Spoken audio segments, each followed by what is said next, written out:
karena persoalannya adalah kemampuan secara medis untuk bisa mendeteksi ke virus ini, baik penyebarannya, struktur virusnya maupun penanganannya hari ini belum ada yang secara komprehensif mampu menangani itu. Ditambah dengan persoalan susulan setelah persoalan medis adalah bagaimana menangani krisis yang sebesar ini, bagaimana melakukan tata kelola krisis sebesar ini. Itu negara lain juga gagal. Nah, pada kasus Indonesia, pada awalnya kalau kita melihat perkembangan informasi di media, negara kita kesannya adalah tidak serius dalam merespon ini, bahkan dijadikan bahan-bahan candaan baik oleh pemerintah maupun sejumlah elemen lain ketika virus ini belum masuk ke Indonesia. Jadi ketika tidak direspon dengan baik, maka tidak ada upaya antisipasi yang maksimal yang bisa dilakukan oleh pemerintah, dalam hal ini adalah negara, untuk mengantisipasi dampak yang besar dari virus corona ini.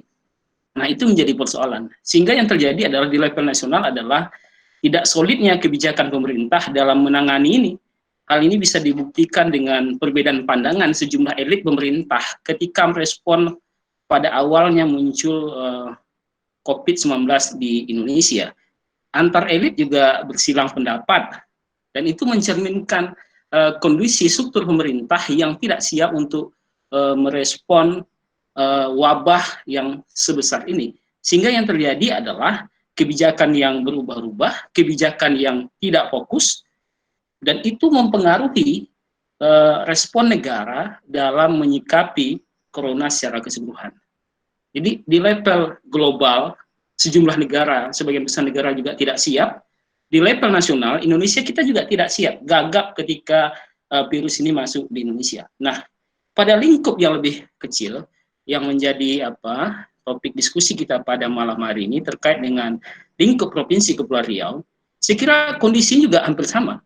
Bahwasanya respon pemerintah daerah, provinsi, kabupaten, kota juga gagap, gamang, tidak siap untuk menghadapi virus yang penyebarannya cepat, kemudian dampaknya tidak hanya dampak kesehatan, tetapi dampak turunan yang cukup besar, ekonomi, sosial, politik cukup besar, dan itu mempengaruhi respon dari pemerintah daerah dalam menyikapi ini. Paling tidak di Kepri, yang sama-sama kita ketahui, ada 4 daerah yang sudah ada masyarakat yang positif corona. Yang besar paling tidak ada di Batam, dengan jumlahnya kisaran 30-an, di Tanjung Pinang kisaran 20-an, 25, 26, kemudian ada di Karimun, ada di Bintan. Nah, dari 4 kabupaten kota ini juga tidak secara maksimal mampu merespon keadaan ini. Hal ini bisa kita lihat dari langkah-langkah sejumlah kebijakan yang sudah diambil, itu tidak fokus apa yang mau ditangani, apakah persoalan secara medis, persoalan kesehatan, ataukah persoalan turunan yang harus direspon lebih dahulu. Nah, itu tidak nampak arah kebijakan dari pemerintah daerah, baik provinsi maupun kabupaten kota, secara spesifik untuk memutus mata rantai penyebaran virus ini. Fokus kebijakannya apakah pada masalah kesehatan atau pada masalah turunannya, masalah ekonomi atau masalah yang lainnya. Nah, itu yang tidak nampak. Dan persoalan ini semakin pelik ketika kapasitas layanan kesehatan yang dimiliki oleh daerah ini sangat terbatas. Ini bisa dilihat dari sampai hari ini jumlah orang yang sudah dilakukan apakah tes cepat ataupun swab itu jumlahnya masih sangat terbatas dibandingkan dengan sejumlah daerah provinsi lain di Indonesia. Ini menunjukkan bahwasanya ketersediaan kapasitas layanan kesehatan di Kepri hari ini menjadi suatu catatan penting ketika merespon COVID-19. Ya, bahasa sederhananya sangat tidak mencukupi untuk bisa menyelesaikan persoalan ini. Kemudian ada juga kegamangan antara pemerintah daerah soal pilihan kebijakan yang harus dilakukan. Apakah harus ada PSBB? Di level provinsi menggaungkan akan melakukan PSBB. Ternyata respon di kabupaten kota tidak siap dengan PSBB karena ada dampak turunan pembiayaan yang cukup besar, kemudian dampak-dampak lain yang tidak mampu di-cover oleh anggaran di level daerah, sehingga pilihannya beragam. Pada kasus Kota Batam, pilihannya adalah pada karantina kecamatan. Pada kasus Kota Tanjung Pinang, pilihannya Ya, sambil menunggu sinyalnya terhubung kembali atau nanti mahasiswa S3 tersebut naik ke atas tower, ya saya Mas persilahkan Yuda. Pak Ocek. Yuk, silakan Pak Ocek.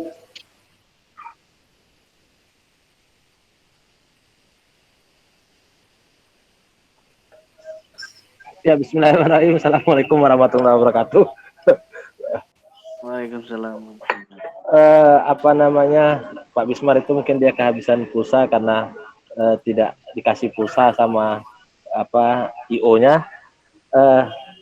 Terima kasih atas undangan acara malam ini, walaupun agak mengabaikan sholat tarawih, biarlah Yuda yang menanggung dosanya.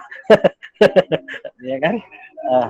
Terkait bicara mengenai apa namanya COVID-19 hari ini yang sudah kalau dihitung dari Desember, Januari, Februari, Maret, April, Mei sudah mau 6 bulan. Nah, sementara di Indonesia baru 3 bulan COVID-19 ini. Gitu.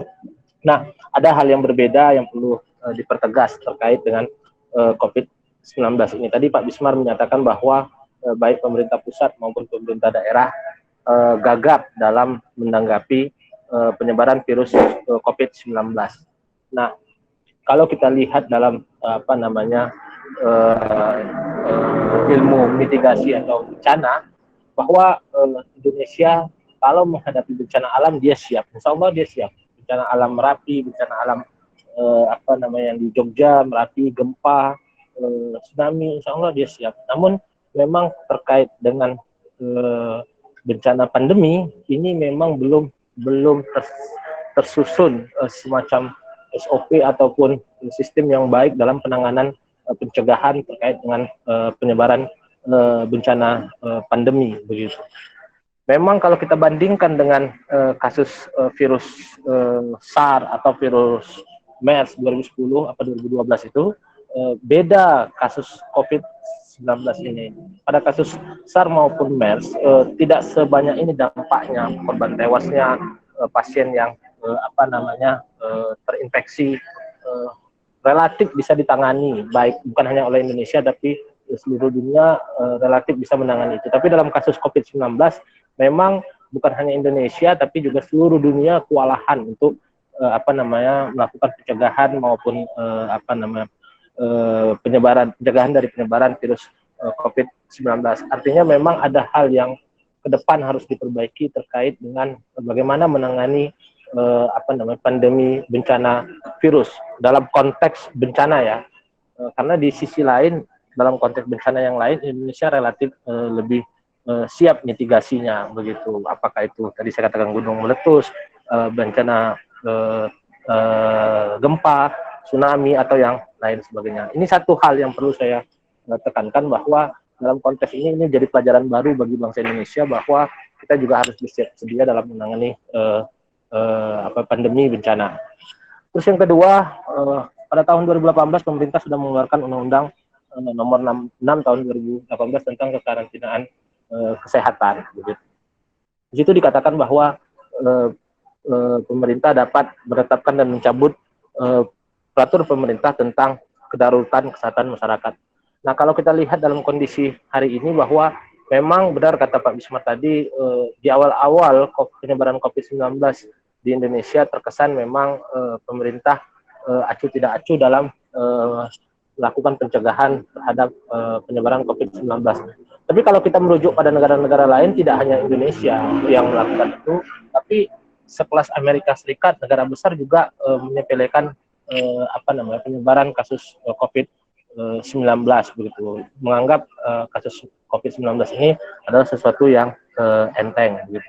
Nah, ketika di awal Maret sudah ada yang terindikasi positif di Indonesia, maka pemerintah masih juga apa namanya memilih kebijakan tidak melakukan karantina atau pembatasan sosial berskala besar. Karena berbagai pertimbangan, rumor yang diketahui bahwa pemerintah lebih mempertimbangkan faktor ekonomi.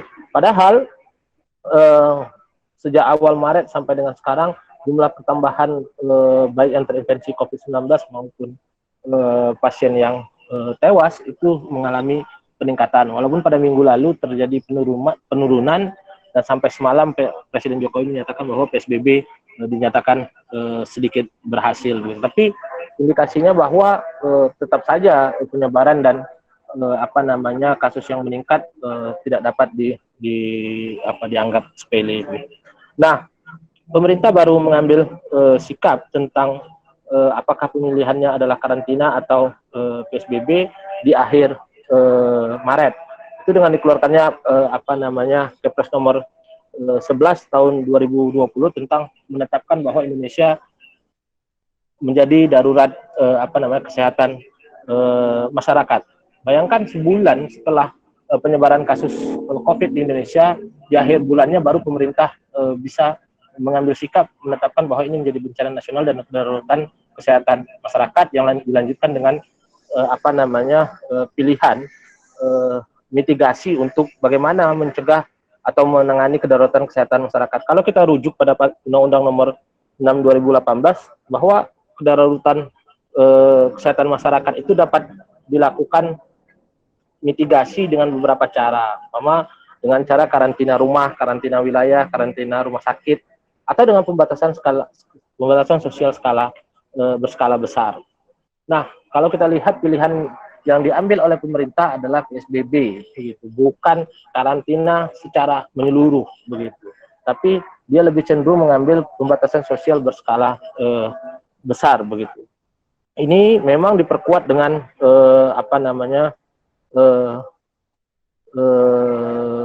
PP nomor 21 tahun 2020 tentang PSBB percepatan penanganan COVID-19.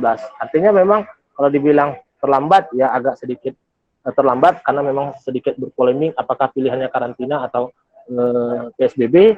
Namun PSBB sendiri ternyata tidak dilakukan secara merata di seluruh Indonesia. Hanya daerah-daerah yang mengusulkan PSBB yang mendapat izin dari Kementerian Kesehatan yang layak untuk melakukan PSBB. PSBB sendiri kalau di dalam undang-undang dinyatakan bahwa paling sedikit meliputi liburan sekolah dan tempat kerja atau yang dikenal dengan work from home atau belajar di rumah atau bekerja di rumah, terus pembatasan kegiatan keagamaan yang sempat menjadi polemik, begitu, dan terakhir adalah pembatasan kegiatan di tempat dan atau fasilitas umum. Beberapa daerah yang melakukan PSBB memang sudah melakukan 3 tahapan ini, begitu. Namun pertanyaannya bagaimana dengan Kepri, begitu. Nah, Kepri memang setahu saya sampai hari ini belum mengajukan PSBB baik level provinsi maupun level kabupaten kota. Namun harus kita hargai juga dengan tidak adanya PSBB pun ternyata pemerintah daerah juga sedikit cepat tanggap, begitu. Artinya tadi kalau Pak Wisman menyatakan agak gagap pemerintah, kalau saya melihat tidak semua pemerintah yang gagap dalam menanggapi pencegahan atau penanggulangan COVID-19. Kita wajib bersyukur bagaimana langkah-langkah taktis yang diambil oleh pemerintah Kabupaten Lingga, begitu. Umpama dia langsung mengisolasi daerahnya, menghentikan keluar masuk orang, gitu. Kita lihat bagaimana Pemko Batam mampu mengkoordinasikan kebijakan penanggulangan COVID-19 dengan menggandeng pihak swasta. Kita lihat bagaimana keberhasilan Pemkab Bintan dalam menyalurkan BLT yang tanpa keributan. Tanjung Pinang sendiri, walaupun sudah mengusulkan usulan kajian tentang PSBB yang dikerjakan oleh kawan-kawan dari Sekolah Tinggi Ilmu Sosial Ilmu Politik, dalam naskahnya sendiri memang mengusulkan bahwa sudah layak Tanjung Pinang untuk ditetapkan sebagai PSBB berdasarkan hasil kajian yang dilakukan oleh kawan-kawan Stisipol, begitu. Namun ternyata hasil kajian itu tidak ditindaklanjuti secara serius oleh pemerintah Kota Tanjung Pinang dengan alasan bahwa ketidaksiapan anggaran. Ini dapat ditemukan di beberapa media dan rumor yang berkembang bahwa Pemkot Tanjung Pinang tidak memiliki anggaran untuk pelaksanaan PSBB, begitu. Tapi terlepas dari itu, walaupun tidak ada PSBB, dalam kacamata saya bahwa pemerintah Kota Tanjung Pinang juga sebenarnya sudah mengambil langkah-langkah taktis mulai dari pembatasan social distancing maupun physical distance, terus juga membagi sembako bantuan kepada masyarakat. Intinya memang harus ada kesiapsiagaan pemerintah dalam menanggulangi bencana COVID-19. Yang jadi permasalahan hari ini adalah bahwa setelah 1 bulan lebih dilakukannya apakah daerah yang melakukan PSBB atau daerah yang tidak melakukan PSBB, tapi tetap juga melakukan pembatasan sosial sebagaimana PSBB, dalam kacamata saya mirip-mirip saja, karena melalui surat edaran wali kota pun juga membatasi kegiatan-kegiatan yang bersifat mengumpulkan orang banyak. Dalam 1,5 bulan ini ternyata dampaknya juga tidak sangat baik kebijakan yang didasarkan pada PSBB maupun kebijakan yang tidak didasarkan pada PSBB, melainkan hanya sebatas surat edaran. Hari ini hampir semua masyarakat menjerit begitu. Kondisi perekonomian hampir bisa dikatakan lumpuh begitu. Kenapa? Karena memang 1,5 bulan orang patuh pada surat edaran untuk tidak berusaha untuk tidak keluar, tapi ternyata konsumsi kebutuhan sehari-hari juga tidak mampu dipenuhi secara maksimal oleh pemerintah daerah. Ini yang menyebabkan sehingga orang kemudian mulai mengacukan pembatasan sosial baik yang berupa surat edaran tadi. Bagaimana pencegahan terhadap COVID-19? Saya juga ingin mengkritisi bahwa kebijakan pembatasan, kebijakan pencegahan terhadap penyebaran COVID-19 ini perlu dilakukan secara terkoordinir dan masif oleh pemerintah daerah melalui gugus tugas. Kita tahu bahwa gugus tugas merupakan amanah dari undang-undang kekarantinaan. Tapi hari ini kita saya sendiri tidak melihat bahwa ada koordinasi yang cukup baik antara gugus tugas dan pemerintah daerah. Saya mencontohkan begini, bahwa beberapa waktu lalu sempat heboh ada orang yang dijemput oleh gugus tugas terkait dengan pencegahan COVID-19, tapi yang bersangkutan menyatakan bahwa beliau sehat. Harusnya di dalam kondisi seperti ini kita butuh transparansi dari pemerintah daerah melalui gugus tugas. Jadi tidak hanya sebatas tiap sore mengumumkan pasien yang PDP, pasien ODP, maupun pasien yang terjangkit maupun yang meninggal. Tapi kita butuh transparansi begitu. Sebenarnya hari ini ketika orang dijemput di rumahnya oleh gugus tugas dengan pakaian lengkap, APD lengkap, itu apa sih statusnya? Apakah dia positif? Apakah dia negatif? Kita nggak tahu. Akhirnya ini menimbulkan keresahan di masyarakat. Terus juga hari ini ketidakterbukaan status pasien yang terjangkit COVID-19 harusnya dibuka saja supaya orang bisa lebih melakukan pembatasan sosial. Orang tahu di mana daerah aman, sehingga orang tidak saling curiga, orang tidak saling bersangka buruk kepada yang lain. Nah, tren belakang ini memang kalau kita lihat dalam minggu ini bahwa di Indonesia sendiri kasus meninggal sedikit menurun. Di Tanjung Pinang juga sedikit menurun, tapi bukan berarti bahwa penyebaran COVID-19 sudah selesai. Tapi ini juga patut diantisipasi. Jangan-jangan kita tidak mengetahui bahwa ada pasien orang tanpa gejala yang memang banyak berkeliaran. Nah, untuk itu memang kebijakan-kebijakan dalam konteks penanganan COVID-19 ini memang perlu ditingkatkan. Artinya saya melihat tidak semua pemerintah daerah gagap, ada juga yang meresponnya dengan cukup baik.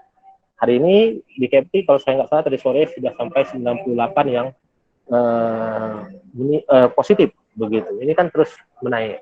Bahwa ke depan kita berharap di pemerintah daerah itu terkait dengan kebijakan pencegahan penanggulangan COVID-19 ini perlu ada koordinasi yang baik. Tidak perlu lagi ke depan itu orang turun langsung membagi sembako, orang turun langsung membagi masker, orang turun langsung membagi hand sanitizer. Cukup semua dikoordinir oleh pemerintah kota saja, atau cukup dikoordinir oleh Pemda saja. COVID-19 ini harus dianggap sebagai bencana nasional yang merupakan bencana kemanusiaan. Dalam konteks ini seharusnya tidak ada lagi wilayah politisasi, wilayah pencitraan bagi siapa saja, baik pemerintah daerah maupun politisi begitu. Ini harus dianggap sebagai bencana kemanusiaan, yang mana kemanusiaan itu sendiri merupakan hal terpenting dalam kehidupan. Nah, beberapa waktu ini kita melihat memang kecenderungannya memang lebih kepada kepencitraan begitu. Artinya apa? Kebijakan pencegahan dan penanggulangan COVID-19 ini selalu diwarnai dengan hal-hal yang bersifat politik. Padahal ini adalah wilayah kemanusiaan yang berkaitan dengan kesehatan masyarakat. Harusnya itu ditepis begitu. Itu tidak boleh sampai dilakukan. Mungkin itu hal-hal yang perlu saya sampaikan di awal sebagai pemantik diskusi malam ini, Pak Moderator. Silakan Pak Yuda. Sudah boleh ditekan honor? Sudah boleh ditekan honor? Nanti hubungi Mas Bowo. Oke, terima kasih Pak Asep. Sebelum ke Pak Gismar, saya mencoba untuk mendalami beberapa hal tadi dari yang disampaikan oleh Pak Asep. Ya, terkhusus tadi ke tidak siapan atau gagap dalam menghadapi bencana ini, ya bencana kesehatan. Nah, kalau kita ketahui bersama tadi, jalan bahwa kita telah sejumlah kebijakan atau peraturan, baik itu dalam bentuk undang-undang kebencanaan atau undang-undang karantina kesehatan. Ya, artinya sehingga secara tak langsung ini para pemerintah atau negara di situ sudah jauh lebih maju dalam mencegah hal tersebut pada dataran teoritisnya atau pada tataran kebijakannya itu sendiri. Ya kan kalau kita lihat itu sudah ada di Undang-Undang tahun 2018 kalau nggak salah saya, ya, atau Undang-Undang karantina kesehatan, ya, ataupun Undang-Undang tentang kebencanaan itu sendiri. Nah, lalu apa kemudian ya yang sehingga bisa menyebabkan tadi pada dataran teoritisnya ya dalam bentuk undang-undang dan kebijakan yang lainnya itu telah ada, akan tapi pada praktek empirisnya kemudian kok selalu mengalami gagap. Ya, tadi disampaikan bahwa Indonesia sering mengalami bencana, baik bencana alam ataupun faktor non alam. Ya, baik bencana alam ataupun faktor non alam, atau yang terakhir sebelumnya itu SARS-CoV-1 di situ. Ya, nah lalu apa kira-kira yang menyebabkan tadi ya pada praktik pemikiran, ya pada praktik gagasan itu telah ada, akan tapi pada di tingkat lapangan itu kemudian menjadi gagap, seperti itu.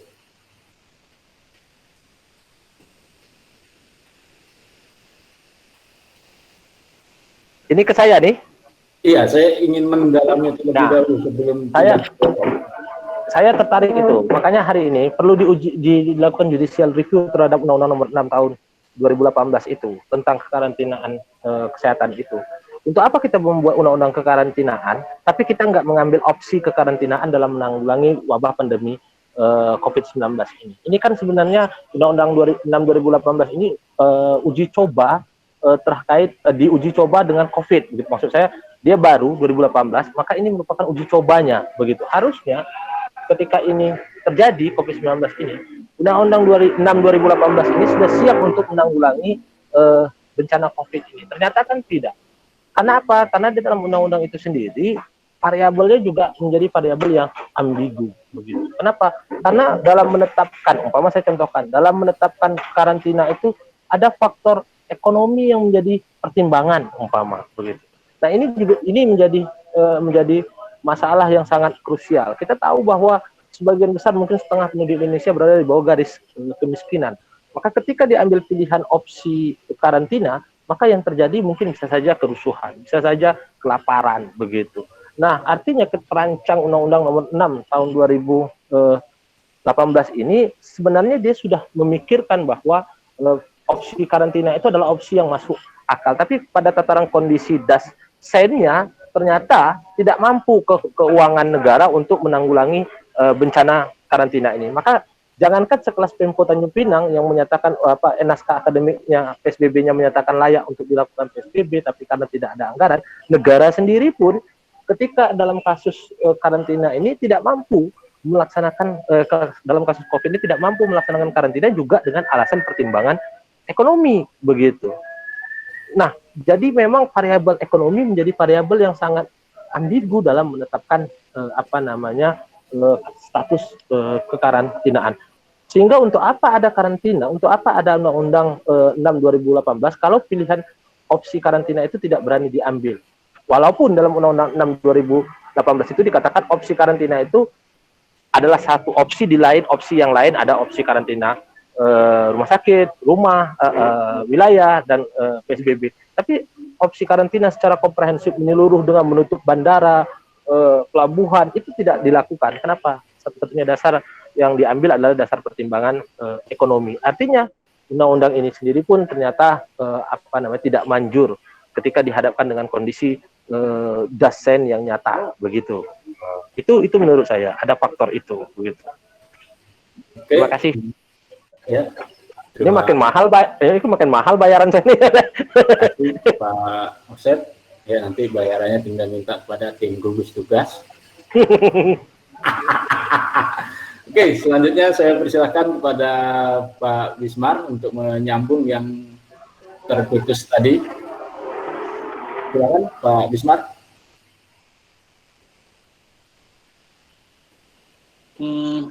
Tadi saya mengawali bahwasanya kegagapan global, kegagapan nasional di level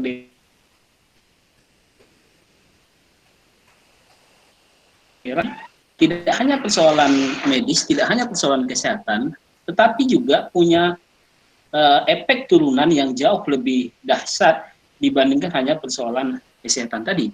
Karena banyak hal yang bisa dipengaruhi ketika sejumlah pilihan kebijakan diambil oleh pemerintah. Apakah itu karantina wilayah kah, PSBB kah, pembatasan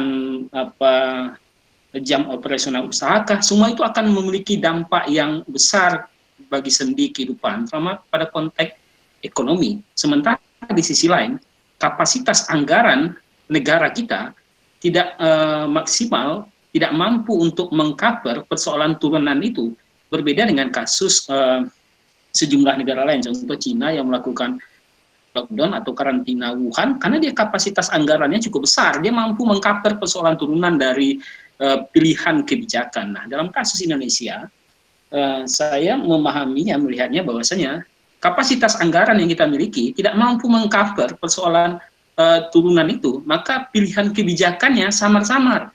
PSBB kah? Atau kebijakan yang lainkah, pembatasan jam operasional, jam malam, jam siang kah?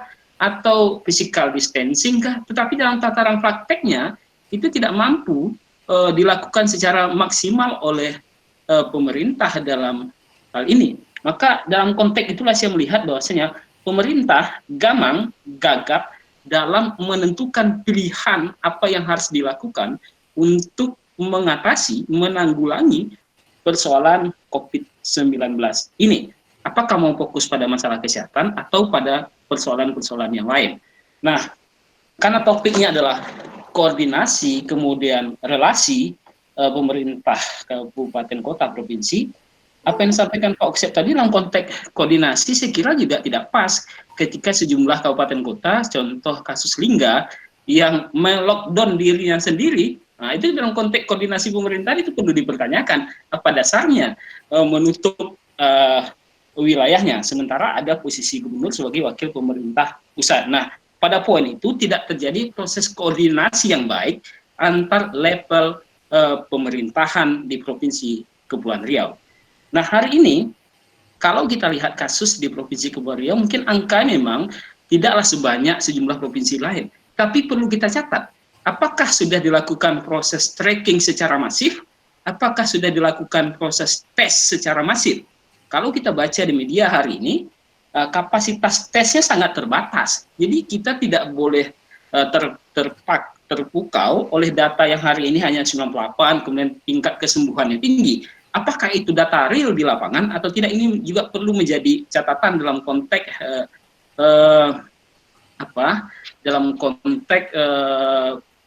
penanganan corona di Provinsi Kepulauan Riau.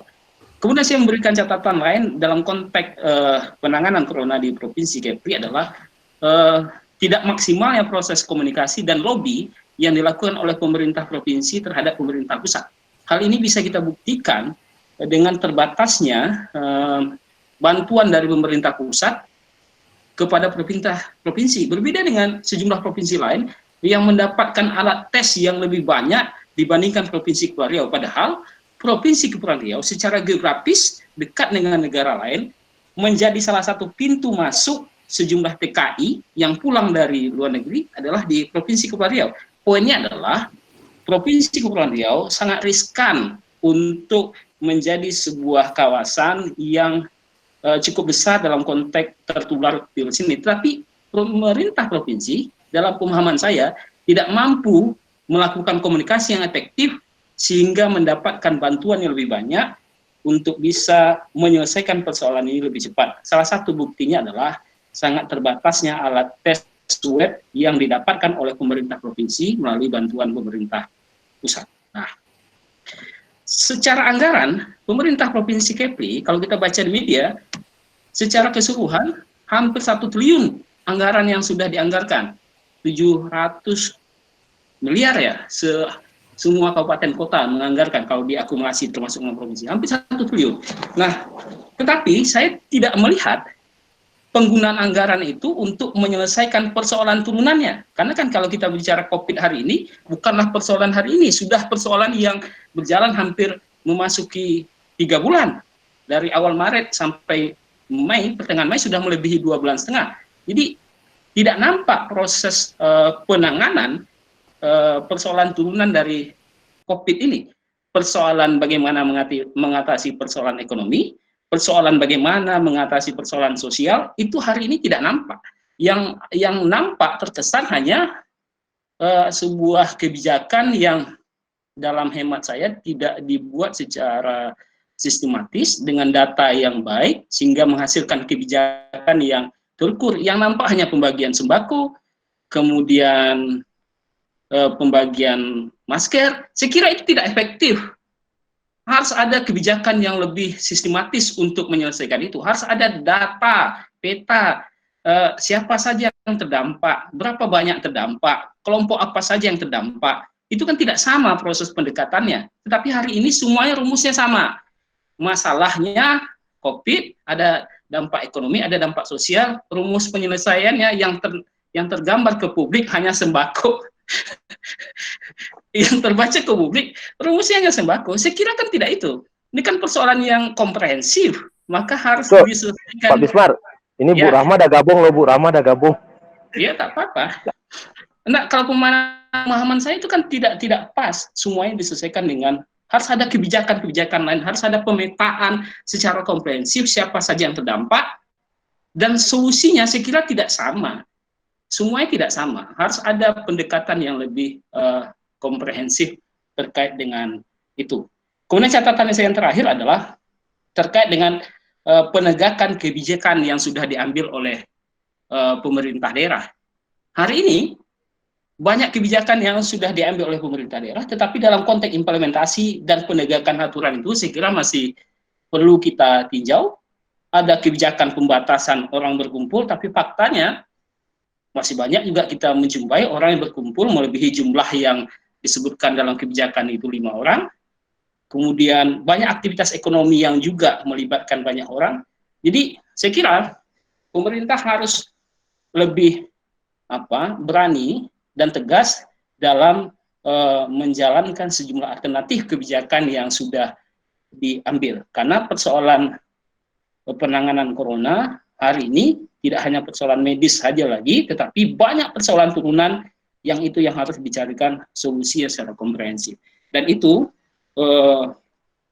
leadernya ada pada pemerintah. Saya kira itu sambungan dari pengantar yang pertama tadi. Terima kasih. Oke, terima kasih Pak Bismar. Ya, sebelum nanti saya berikan waktu kepada anggota tim gugus tugas, ya ada hal yang juga ingin saya dalami dari apa yang disampaikan oleh Pak Bismar tadi kaitannya dengan tadi mencoba mencontohkan tentang lingga. Ya, nah ini dalam hal ini saya coba ingin masuk dalam perspektif keotonomian. Nah, sebagaimana kita ketahui bersama, ya otonomi itu kan berada pada level kabupaten. Nah, bagaimana kemudian derajat keotonomian ketika dia berhadapan dengan kondisi seperti ini? Apakah kemudian dia menjadi lunglai atau seperti apa? Nah, itu dia. Karena persoalannya adalah ketika sebuah kabupaten mengambil sikap seperti itu, konteks ini kan tidak bisa kabupaten secara mandiri, karena kabupaten harus berkoordinasi, harus mendapatkan persetujuan dari unit pemerintahan yang lebih tinggi, apakah provinsi maupun di level nasional. Nah, disitulah peran mengkoordinir itu, bagaimana semua kebijakan yang diambil pada tataran kabupaten kota, kemudian pada tataran provinsi itu mampu seiring sejalan, walaupun kita harus memberikan ruang yang besar bagi pemerintah di kabupaten kota, tetapi dampak dari kebijakan itu, kalau kabupaten tinggal sekira tidak signifikan ya, karena kan dia pulau terpisah, tetapi dalam konteks yang lebih besar, kalau seandainya umpamanya Batam yang memutuskan kebijakannya seperti itu, kan dampaknya akan luar biasa, karena Batam adalah pintu masuk di provinsi Kepulauan Riau. Kalau Lingga mungkin tidaklah strategis itu posisinya, tapi kalau dibandingkan dengan daerah lain yang mungkin lebih strategis, tentu punya dampak yang lebih signifikan terkait dengan kebijakan yang diambil pada level kabupaten kota. Nah, disitulah peran pemerintah provinsi harus mampu mengkoordinirkan sejumlah kegiatan, sejumlah kebijakan yang diambil oleh kabupaten kota, sehingga penanganan COVID-19 ini bisa berjalan secara baik, bisa berjalan secara komprehensif dengan koordinasi yang baik yang dilakukan oleh pemerintah provinsi. Saya kira itu. Oke, terima kasih Pak Wisman. Baik, saya berikan waktu terlebih dahulu sebelum kita mulai sesi diskusi. Ya, saya persilahkan kepada anggota gugus tugas ya COVID-19 Provinsi Kepulauan Riau, kepada Nicholas Panama. Silakan Om Niko.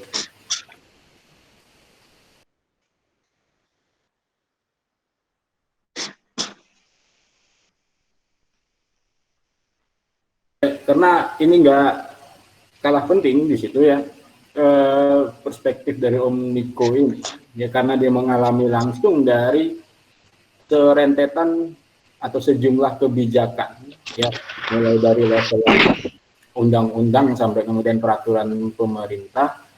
Nah, maka ini menjadi penting. Hal-hal apa saja yang kemudian ditemui di lapangan dalam proses penanganan COVID-19 ini? Silakan Om Niko. Ya, karena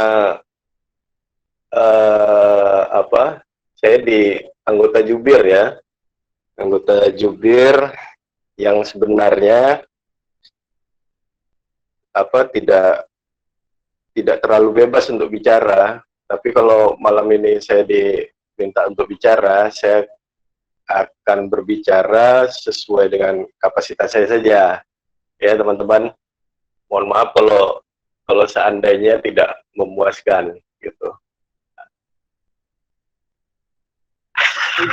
Memang agak adem Om Iko sekarang nih kan, sejak ditegur Pak Arif.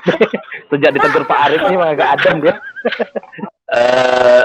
Gini ya, Bang, saya minta aku apa? Gini, dari awal ya, secara pribadi saya sampaikan ke pengurus gugus tugas itu ada dua pilihan ya untuk menyelesaikan persoalan ini. Pilihan pertama itu mau menyelesaikan persoalan ini dari sudut kemanusiaan, atau kita memilih pilihan yang kedua dari barang dan jasa. Nah, kalau saya lihat sekarang pilihannya lebih besar ke barang dan jasa ya. Makanya sampai sekarang yang kita lihat itu banyak sekali pengadaan ini dan itu, bantuan ini bantuan itu, tapi dari sektor kesehatan juga masih miris ya, masih miris kita lihat. Tadi dicontohkan oleh Om Bismar kan, atau Om Offset tadi terkait masker contohnya ya. Saya pernah otokritik lah untuk gugus tugas ya. Gimana kita bisa menyelesaikan persoalan yang besar kalau persoalan masker saja tidak bisa kita selesaikan, gitu kan? Logika berpikirnya seperti itu. Kalau persoalan masker yang sudah jelas ada produsennya, sudah jelas ada distributornya, dan sudah jelas ada penjualnya, kemudian langka di pasaran, ini kan jadi persoalan. Dan persoalan itu harusnya diselesaikan, sehingga menimbulkan apa? Menimbulkan kepercayaan publik terhadap pemerintah. Tapi hari ini yang kita lihat, masker itu masih langka, masker yang sesuai dengan standar kesehatan masih langka. Paksa masyarakat untuk menggunakan masker kain, dan hasil uji lab masker kain itu kan 0% untuk kalau ada droplet ya di jarak 1 meter atau 2 meter, cuma aja menggunakan masker kain. Tapi ada bedanya, ada dampak positifnya supaya dapat menekan harga dan pasaran dari masker yang langka sejak bulan Februari kalau nggak salah saya. Nah, kemudian ini masih dengar ya?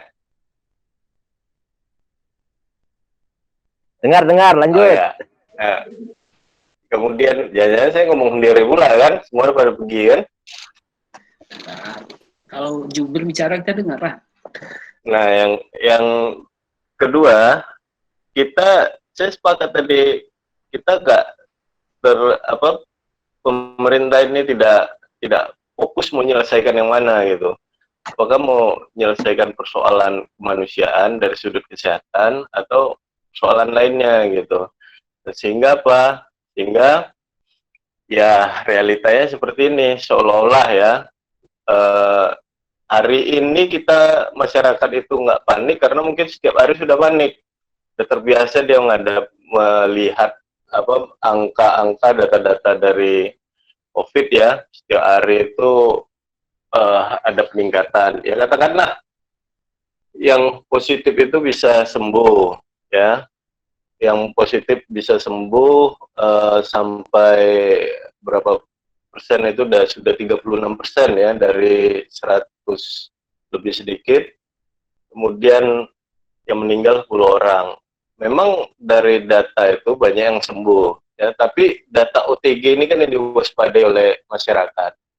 Data PDP yang juga hari ini menembus 400 orang, kemudian ada klaster-klaster baru di Batam kan, klaster India, kemudian ada klaster yang jamaah masjid di Bengkong dan lain sebagainya.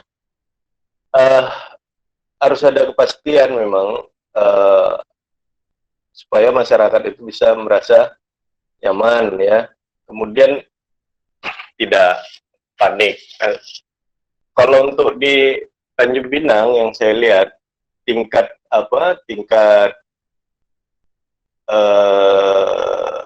kepatuhan masyarakat terhadap protokol dalam melaksanakan protokol kesehatan itu masih lumayan besar ya, lumayan tinggi. Tapi untuk pedagangnya ini yang masih nakal. Ya contohnya di pasar ya, pasar konsumennya menggunakan masker walaupun maskernya tidak standar kesehatan. Tapi pedagangnya tidak menggunakan masker gitu. Nah, padahal potensi penularan yang cukup besar itu di pasar karena ruangannya tidak terbuka, kemudian orang sangat ramai di sana gitu. Kemudian terkait PSBB. Terkait PSBB saya juga pernah menanyakan ini ke Sekda Tanjung Pinang contohnya ya. Saya pernah nanyakan hasil kajian dari Stisipol. Ternyata sudah memenuhi persyaratan untuk PSBB. Nah, tapi Tanjung Pinang anggarannya nggak kuat karena terjun bebas dari target pendapatan tahun 2020 ini. Nggak kuat untuk menanggung beban sembako kepada masyarakat yang terdampak COVID-19 ini. Nah, sehingga memang kalau memang sudah hasil kajiannya ini, saran saya sih provinsi harus backup gitu. Provinsi harus backup pelaksanaan PSBB di Tanjung Pinang, mengingat Tanjung Pinang juga sudah masuk ke transmisi lokal kan, transmisi lokal. Batam pun sebaiknya ya PSBB. Nah, apakah ada pilihan kalau nggak dilaksanakan PSBB? Ada benarnya pilihan itu. Pilihan itu bisa dilakukan oleh kabupaten kota. Contohnya apa? Libatkan saja RT, RW atau kelurahan ya. Ya kelurahan karena di kota nggak ada desa ya. Kelurahan libatkan untuk melakukan karantina lokal gitu. Karantina lokal memperketat karena yang lebih dekat yang menyentuh dengan masyarakat itu kan yang lebih memahami masyarakat itu kan RT ya, RT RW, siapa yang datang di kampung itu atau perumahan itu RT dan RW yang lebih tahu. Dan beberapa perumahan saya lihat sudah melakukan hal itu gitu. Saya kasih contoh sederhana, tetangga kita di Bintan ya, ketika mau masuk Berakit itu agak sulit bagi orang luar, contohnya dari Tanjung Pinang untuk masuk ke sana. Kalau pertama, kalau nggak ada kepentingan masuk ke sana, ya nggak boleh. Kemudian yang kedua, kalau nggak pakai masker, nggak boleh. Artinya tingkat kewaspadaan mereka lebih baik dibanding di Tanjung Pinang. Nah, kalau di Tanjung Pinang atau di Bintan bagian kota seperti di Kijang, masih juga kita temukan kan sebelum puasa, bahkan sampai sekarang pun masih ada kedai kopi yang masih buka. Nah, apakah mereka pemilik kedai kopi disalahkan gitu kan?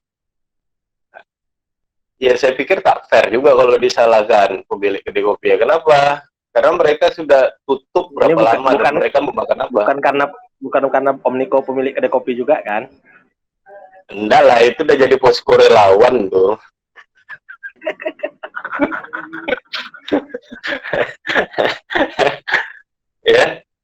Ya nggak mungkin kita menyalahkan orang membuka usaha sementara dia sudah melockdown keluarganya itu sejak mungkin saya pernah wawancara itu sejak pertengahan Maret ya. Pertengahan Maret dia lockdown rumahnya itu, tidak boleh, bahkan saudaranya pun nggak boleh masuk, dia tutup kedainya. Ya, sampai kapan? Nah, ya inilah tugas-tugas dari pemerintah gitu. Siapa yang mendesak? Ya teman-teman yang sakti inilah yang di Umrah ini kan, desak terus, ingatkan terus pemerintah gitu. Supaya apa? Supaya mereka tidak sibuk di arena sendiri, nggak mendengar masukan-masukan dari orang lain gitu. Nah, orang bisa bertahan mungkin 1 bulan, 2 bulan itu udah sangat hebat.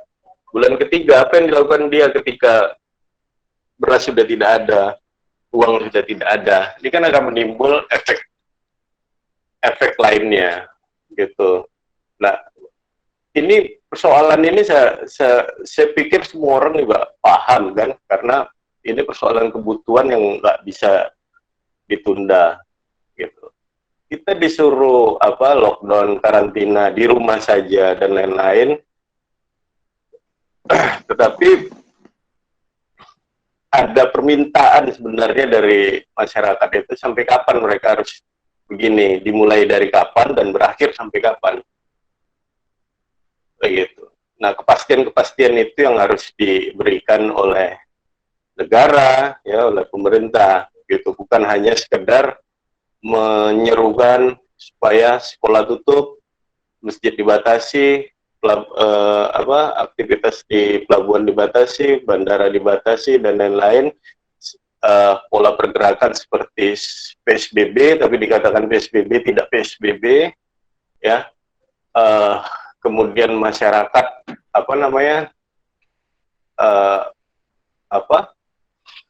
tidak dapat melakukan kegiatan apapun, ya, sehingga menimbulkan persoalan-persoalan lain. Ada masyarakat yang sampai hari ini kita temukan ya, ada masyarakat yang kurang mampu tapi malu gitu, ya malu untuk mendaftar ke RT. Dia memang sebelumnya tergolong orang yang ya sederhana, bisa nutupi kebutuhannya, tidak tergolong orang miskin lah ya, keluarga miskin. Tapi ketika dia dipecat, kemudian tidak ada pendapatan, dipecat di PHK ya karena perusahaannya tidak beroperasi lagi. Dia malu ngomong sama RT. Nah akhirnya apa? Terjadi masalah dalam keluarganya. Nah, peran RT ini yang harus lebih aktif gitu. Selain itu juga ada persoalan lainnya gitu. Contohnya orang yang mampu tetapi didaftarkan di RT gitu kan untuk mendapatkan bantuan. Nah, yang budaya-budaya budaya tahu malu lah ya, itu yang harus diterapkan juga sehingga bantuan-bantuan dari pemerintah itu tepat sasaran dan merata gitu. Nah, kemudian bagaimana dengan OTG hari ini yang sudah mencapai 3.500-an ya kalau nggak salah saya, 3.500-an. Semalam yang saya kaget sampai nambah 300 lebih, hari ini nambahnya sekitar 70-an ya, 71 kalau nggak salah. Ya. Kemudian PDP juga cukup tinggi. Nah, banyak orang bertanya ke saya, termasuk teman-teman wartawan dan dosen kan nanya ke saya, ini tracingnya udah bener atau enggak? Kalau ditanya udah bener atau enggak, nah sulit saya jawab. Karena saya harus bertanya dengan Kadis Kesehatan, ya ketua jubir gugus tugas. Nah, ketika saya tanya itu, jawabannya diusahakan harus tracingnya harus menyeluruh dan berjalan maksimal begitu. Nah, apakah OTG ini mendapat tindakan medis? Ada katanya seperti itu. Ada tindakan medis berupa apa? Swab. Nah, sementara kan muncul pertanyaan teman-teman tadi, regen itu terbatas. Baru-baru ini saja baru dapat dari Kementerian Kesehatan melalui lobby. Nah, kita juga heran untuk dapatkan regen kok harus lewat lobby kan. Seharusnya regen itu tidak perlulah pakai lobby, melainkan sesuaikan dengan kebutuhan. Nah, koordinasi relasi antara pusat dan daerah itu yang harus diperkuat. Jangan karena hubungan seseorang sehingga paket regen ini dapat diberikan lebih banyak. Ini kan nggak pantas, nggak patut didengar oleh masyarakat. Seharusnya barang-barang seperti itu kan kebutuhan pokok bagi masyarakat yang harus dipenuhi, sesuai dengan kebutuhan. Nah, PCR, ya, alat PCR itu dari Singapura yang di Balai Kesehatan Lingkungan Epidemi di Batam itu, Kementerian Kesehatan, itu dari sumbangan Singapura. Apakah kita tidak punya alat? Punya benarnya. Alatnya di mana? Di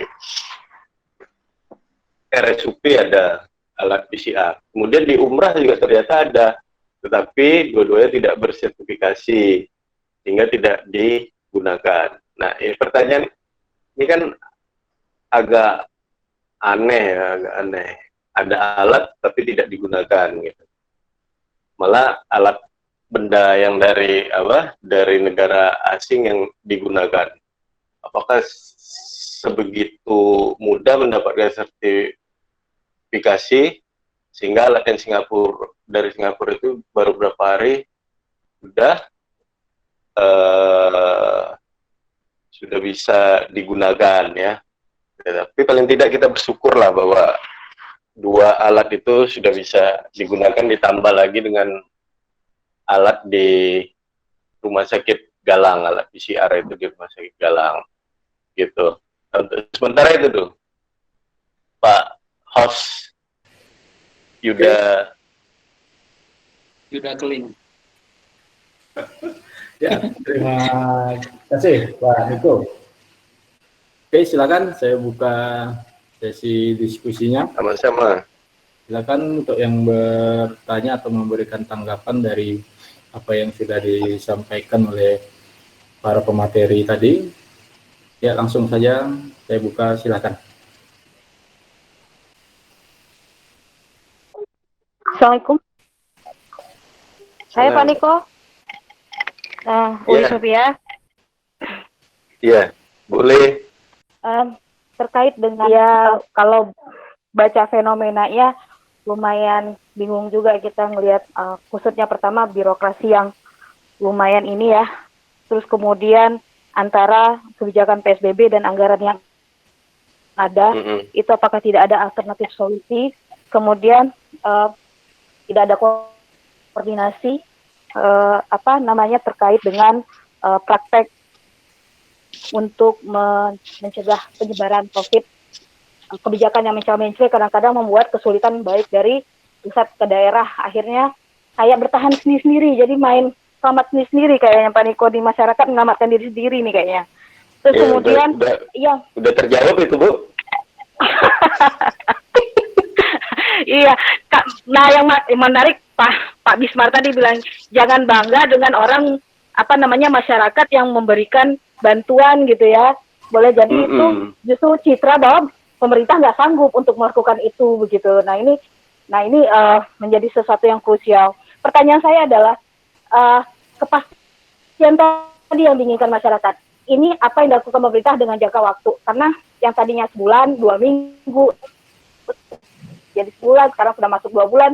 Saya tidak yakin pada injury time antara pertengahan bulan ini menjelang Lebaran, seminggu menjelang Lebaran, dan seminggu setelah Lebaran, itu bisa menahan orang untuk physical distancing atau PSBB ini. Gitu lah. Pertama karena itu puncak bagi mereka yang usaha UMKM atau usaha yang ini memang di situ puncaknya nanti. Kemudian orang yang udah terlalu lama juga terlockdown tanpa ada kepastian juga bergerak. Nah,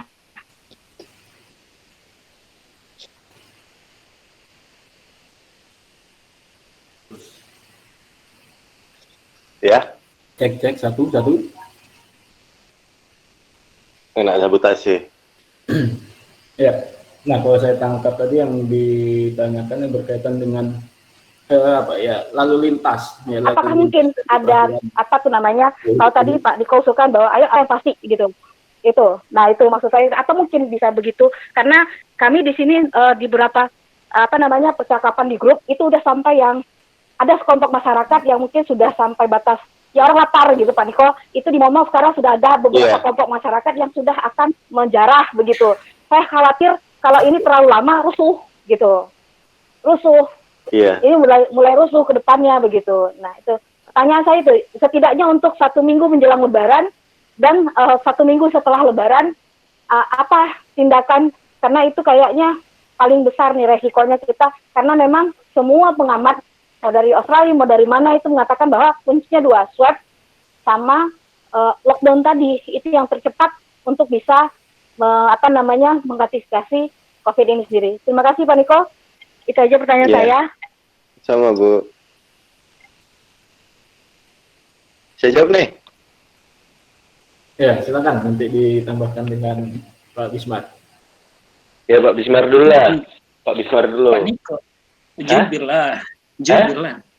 Jubirkah ada honor? Kalau saya tak ada honor. Mana ada honor? Barang aja.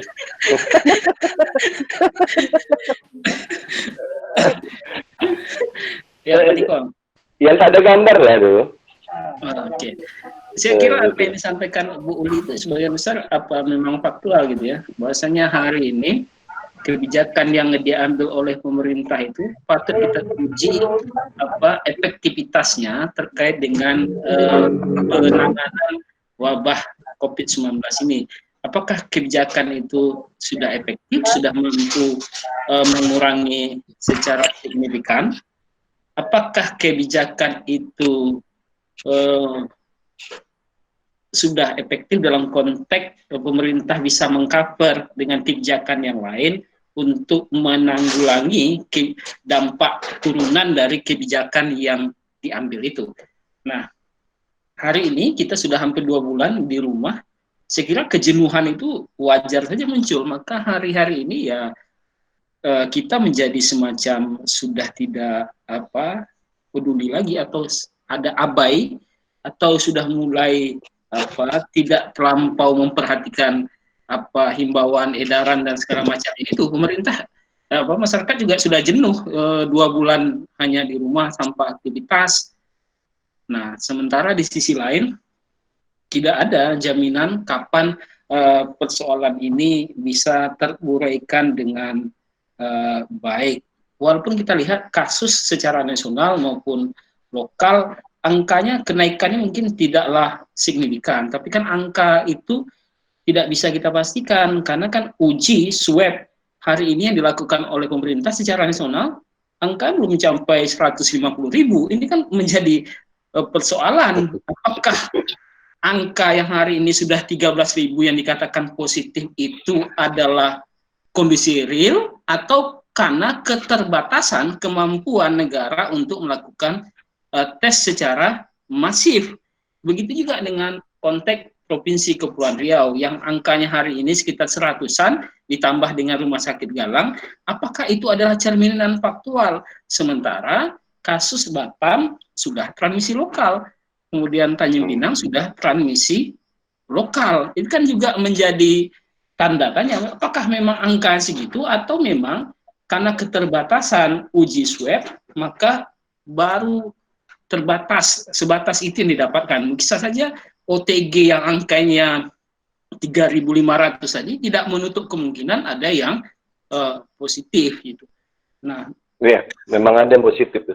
Iya, itu kan menjadi persoalan. Maka memang kata kunci menurut hemat saya memang kapasitas anggaran menjadi persoalan pemerintah kita dalam mengambil sejumlah kebijakan.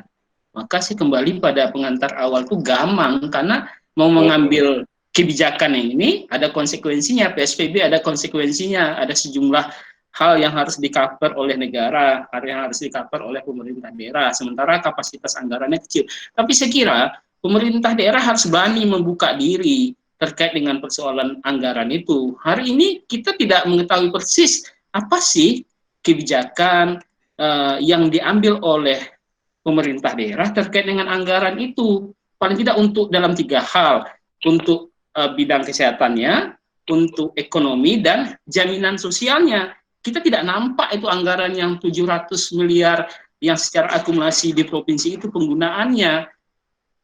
Yang terbaca ke publik hari ini, itu tadi, yang terbaca itu ada layanan kesehatan, pembagian masker, penyemprotan disinfektan, kemudian yang jaminan sosial yang nampak ke publik, yaitu tadi pembagian sembako. Apakah angka yang sebesar itu hanya kegiatan seperti itu? Saya kira kan tidak. Saya kira pemerintah harus berani membuka diri, sehingga kita bisa mengetahui, dan masyarakat juga bisa mengambil sejumlah sikap barangkali terkait dengan apa yang dilakukan oleh pemerintah. Dan pemerintah harus membuka diri, saya kira. Karena persoalan hari ini memang tidak fair juga kalau kita hanya membebankan kepada pemerintah. Tetapi yang menjadi leader menanggulangi masalah ini adalah pemerintah. Nah, di situ sih harus ada keterbukaan dan keterlibatan publik untuk bisa berkontribusi untuk menyelesaikan permasalahan ini. Karena ini memang persoalan yang cukup berat saya kira. Apalagi dalam waktu yang sudah 2 bulan, pertumbuhan ekonomi yang sudah turun, angka pengangguran yang sudah meningkat, kemudian kebijakan pemerintah ada yang semakin ketat, ada yang semakin longgar, kan membuat ketidakpastian. Sementara di sisi lain kebutuhan dasar itu kan tidak bisa ditunda. Memang perlu adalah kepastian kebijakan dan berapa lama ini mampu untuk diuraikan. Saya kira itu. Lanjut Pak Niko, udah bawa meja, udah mantap lah tuh.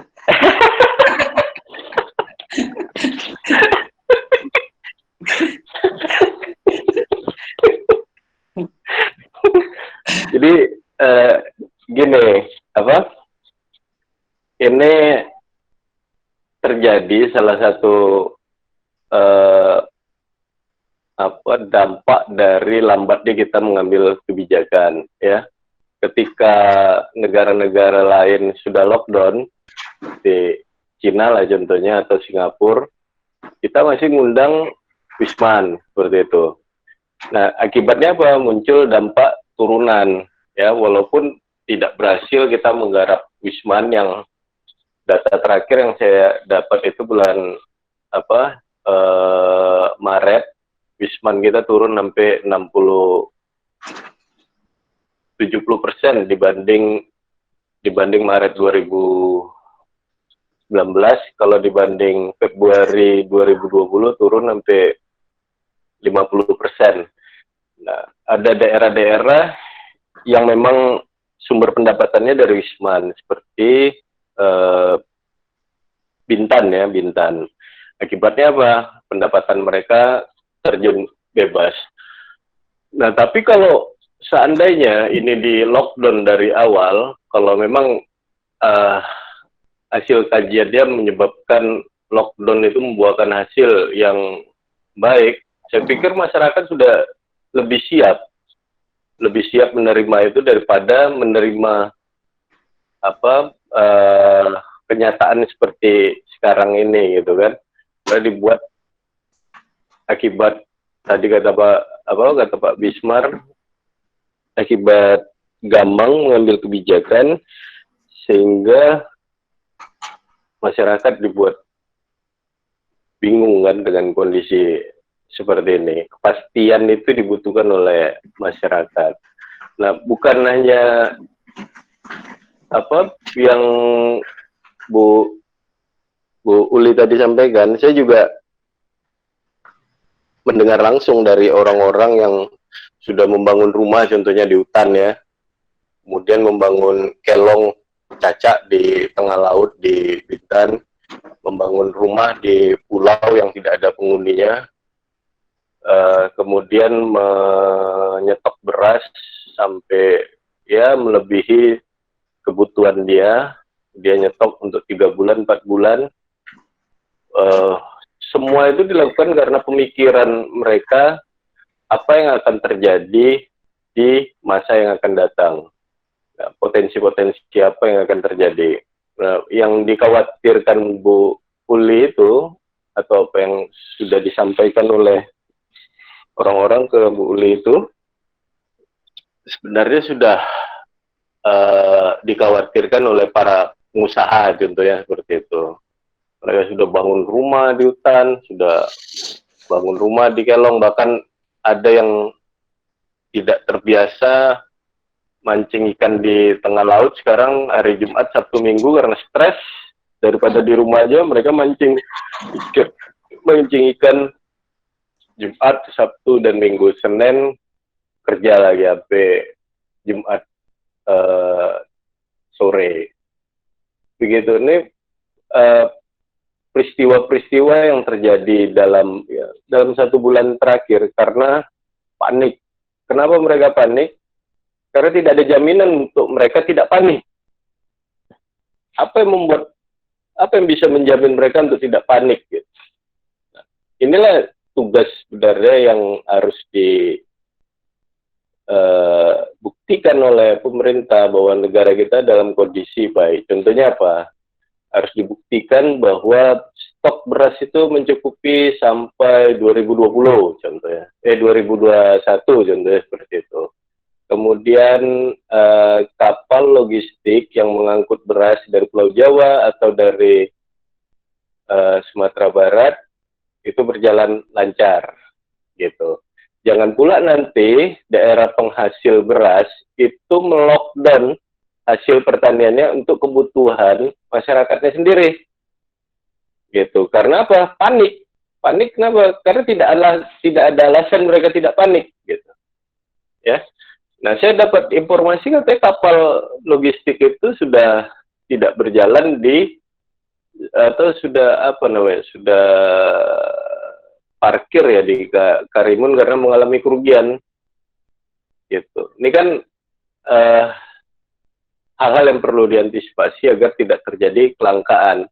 Yang kita khawatirkan itu ketika terjadi kelangkaan. Ini bisa, informasi Pak Niko ini bisa buat galau nih.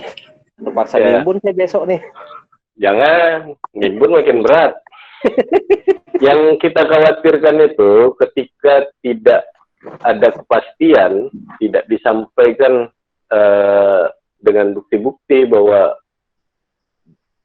kebutuhan pangan masyarakat itu dapat dipenuhi sampai 2021, nanti akan dapat jadi masalah, ya kan? Jadi masalah, orang menimbun beras, orang melakukan perbuatan yang tidak baik lainnya gitu. Saya khawatir nanti orang kaya yang malah merampok mencari makan kan. Maka karena persoalan kampung tengah ini kan nggak bisa ditahan. Itu mereka punya uang tapi nggak punya barang. Nah, yang harus dipikirkan kita itu Kepri ini bukan daerah penghasil, ada daerah konsumen. Yang penghasil cuma enggak Pak Niko ya? Dengan Penghasil. program sawah ini kan? Kampung, iya, program sawahnya cetak tarui. Ya, gitu. Nah, yang seperti itulah yang harus dipikirkan. Jadi kalau ada yang merasa yang seperti Bu Uli sampaikan itu wajar karena nggak dapat pastian gitu kan. Nggak dapat kepastian. Masalah perut ini kan nggak bisa ditahan. Orang kalau nggak jajan, nggak megang uang, tapi ada makanan yang bisa masih bisa ditahan.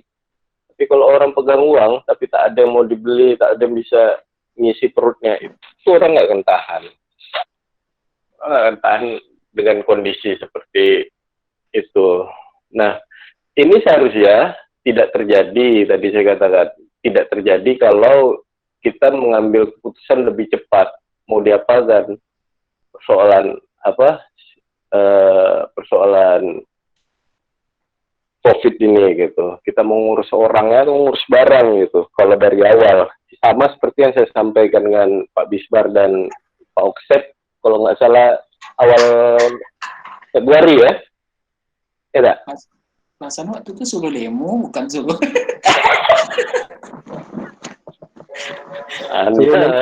Suruh nimbun barang perasaan kemarin tuh. Iya kan? Dan terjadi kan apa yang saya sampaikan yang waktu itu kan terjadi. Orang apa ini berbahaya tidak hanya dari dampak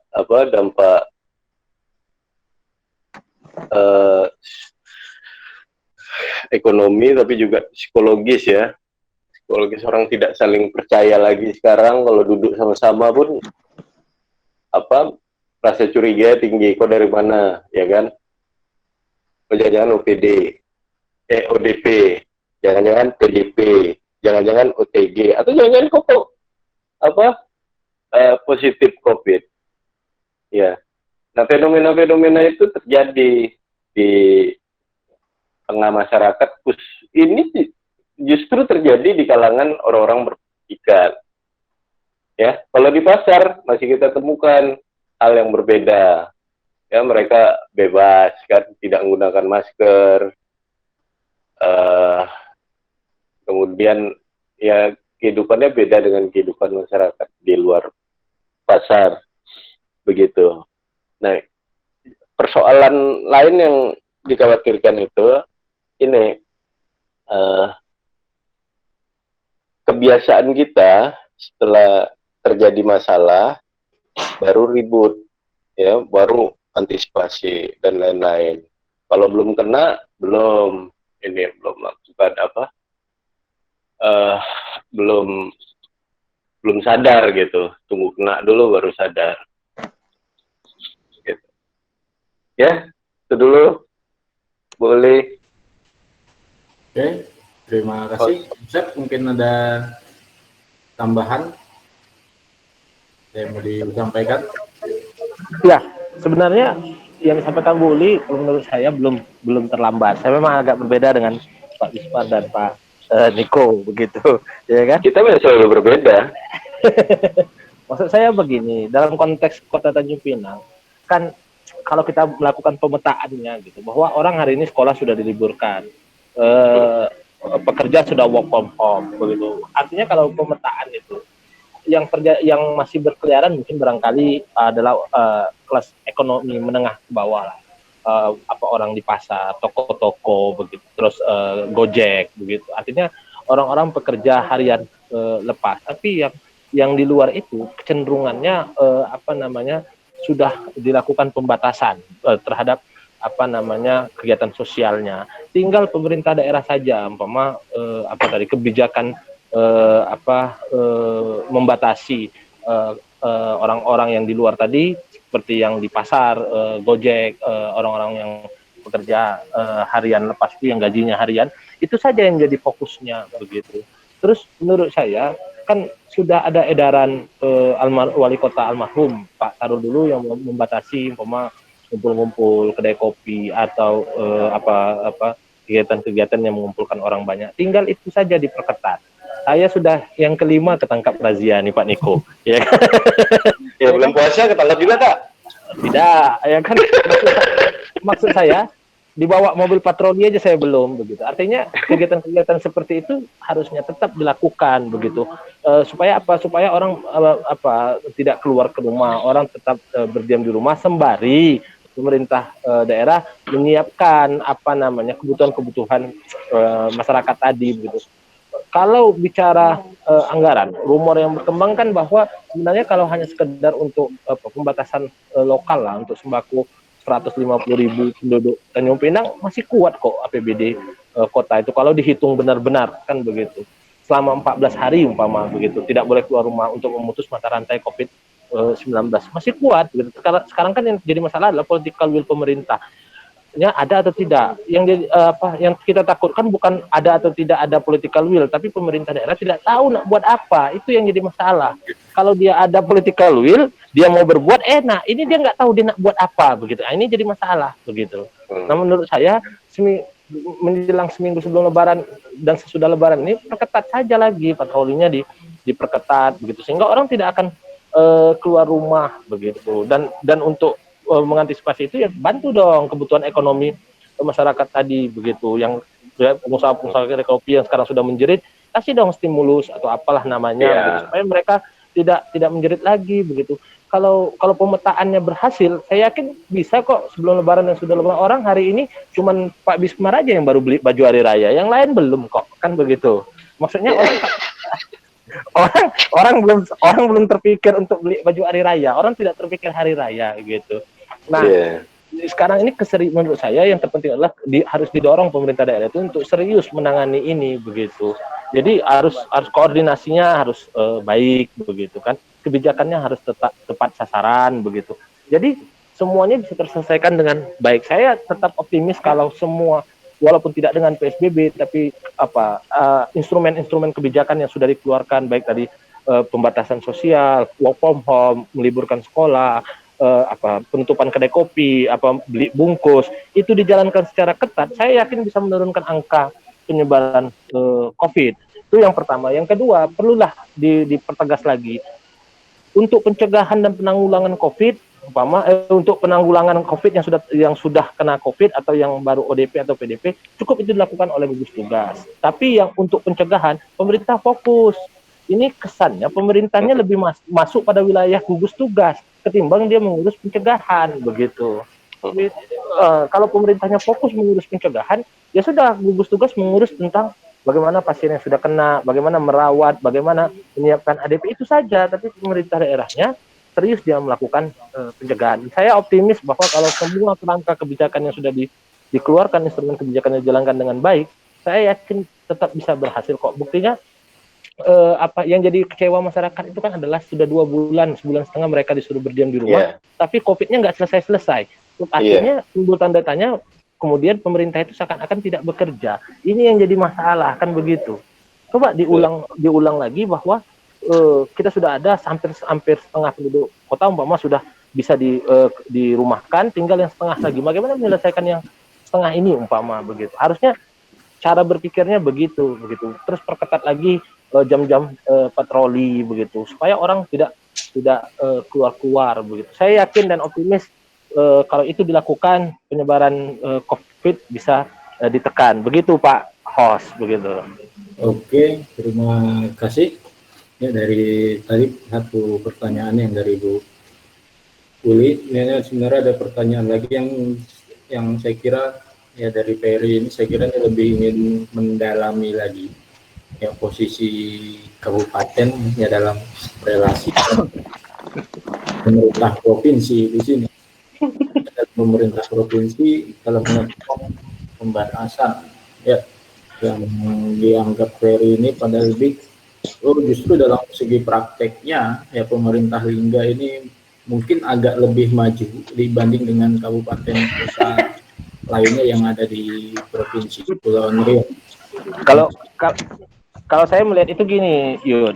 Jadi kita bandingkan kalau saya nggak salah Tegal ya yang melakukan lockdown itu seperti Lingga gitu. Tapi kan kemudian ya kalau saya nggak salah ya ada kabupaten yang melakukan itu. Tapi kan kemudian disuruh dicabut. Beda konteksnya antara Tegal dengan Lingga. Lingga ini maaf nih Per ya, kalau dia lockdown 2 tahun pun nggak ada masalah begitu. Ya. Tapi kalau Tegal lockdown, orang nggak bisa lewat di situ karena dia merupakan jalur distribusi, jalur transportasi. Kalau Lingga, maaf cakap enggak Pak Niko. Jadi dia nak 2 tahun pun orang nggak apa-apa, orang nggak ada ke sana, ya kan? Jadi kalau dalam konteks itu menurut saya nggak ada masalah. Buktinya kenapa kalau memang pemerintah pusatnya tegas, kenapa Tegalnya disuruh buka, kenapa Lingga nggak buka, kan begitu. Kalau saya melihat lebih kepada dampaknya, walaupun secara teori memang tak benar juga itu. Tapi tadi seperti yang saya katakan, ya sisi kemanusiaan Bang Awi ini memang lebih hebat dia, Per ya. Mungkin itu. Host Pak Ida. Oke, terima kasih. Silakan Pak Bupati Lingga. Tidak, baik, terima kasih. Andrizal tak terima. Baik, terima kasih. Sebenarnya kalau saya lihat ya, kalau Lingga itu lebih tepat kepada kebijakan yang sifatnya pencitraan, Pak Oksep. Jadi kalau kita lihat ini benar Bang. Ini bukan pendukung Awi ini. Ini berat nih. Karena gini kalau kita lihat. Coba telepon Apri dulu. Di satu sisi dia ingin melakukan pembatasan transportasi ke sana. Nah, tapi beberapa minggu kemarin dia sudah memfasilitasi 300 lebih orang mahasiswa untuk pulang ke Lingga waktu itu. Nah, sekarang saya dengar-dengar termasuk lewat jalur tikus ya? Ya, termasuk jalur tikus juga. Nah, kemudian saya dengar menjelang hari raya nanti akan diadakan kapal juga lagi. Karena ini beberapa kelompok mahasiswa sudah melakukan pendataan dan saya nyusup di beberapa grup WA mereka. Jadi saya memantau kabarnya kalau jadi akan ada pemulangan lagi mahasiswa untuk tahap berikutnya. Nah, jadi kan untuk apa dilakukan makin lama libur kita kuliah. Mahasiswa balik kampung kan, bukan mudik kan? Nah, jadi itu yang jadi masalah. Nah, jadi terkait dengan kebijakan yang telah diambil, maka kalau saya dengan Pak Nazaki itu kan ada teori pamungkas Edward III, Mas, jatuhnya pasti ke disposisi juga kan pada sikap pelaksananya kebijakan, ya kan?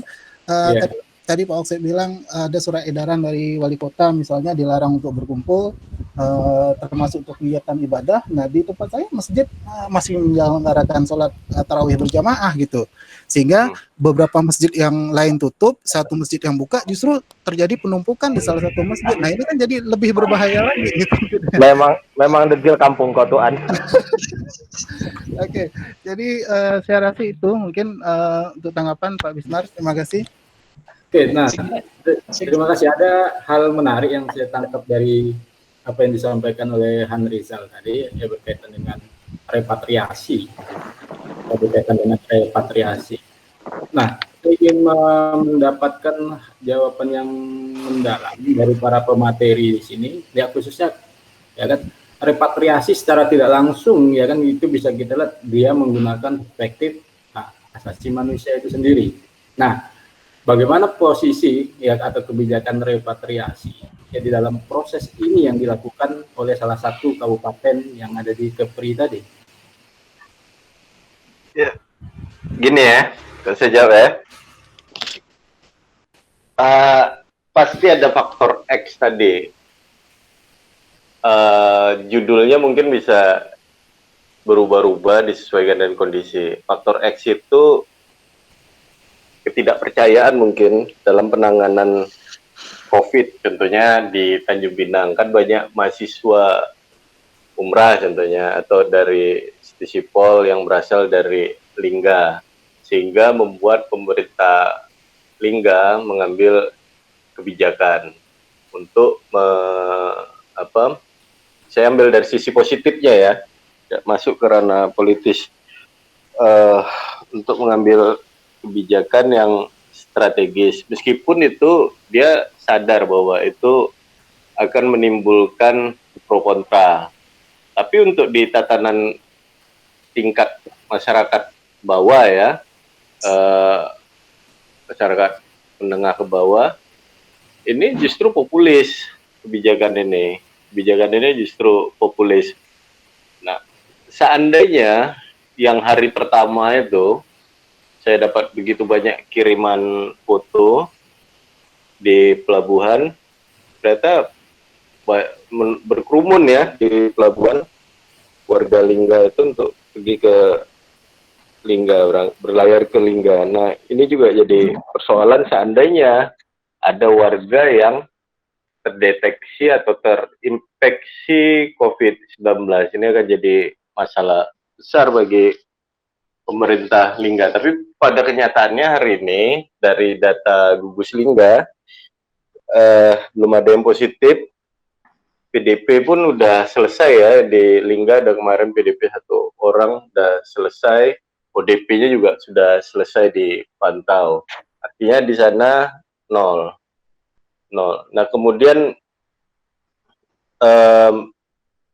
persoalan lain juga akan muncul ya ketika pemerintah Lingga tidak membuka diri karena ternyata padi di Lingga tidak mencukupi kecuali ditambah oleh Pak Peri. Padinya nggak cukup. Kalau mereka nggak buka diri, stok beras di sana nanti jadi masalah gitu. Jadi masalah, sehingga memang mereka harus buka diri. Mungkin kalau nggak ke Kepri, mereka bisa buka diri melalui Tanjung Jabung Timur atau Bangka Belitung yang juga lebih dekat kan, gitu. Ya, sebentar itu dulu. Oke, terima kasih. Mungkin ada tambahan dari Pak Wismar atau Pak Usep? Saya kira apa yang sampaikan kawan-kawan tadi sudah ya. Dalam konteks ini kan melockdown, menutup diri itu kan kewenangannya ada di pemerintah pusat, bukan berada di daerah. Saya kira niat baik dari Bupati Lingga ingin melindungi warga, mungkin satu sisi kita apresiasi, tapi dalam konteks koordinasi, dalam konteks relasi hubungan pusat dan daerah, saya kira itu bukanlah kewenangan daerah ketika dia melakukan penutupan diri itu kewenangannya ada pada pemerintah pusat. Tapi kenapa pemerintah pusat saya kira tidak merespon seperti yang disampaikan oleh Pak Usep tadi, karena dalam konteks keterhubungan antar daerah, Lingga mungkin tidaklah menjadi daerah yang menjadi media penghubung banyak daerah di Provinsi Kepulauan Riau.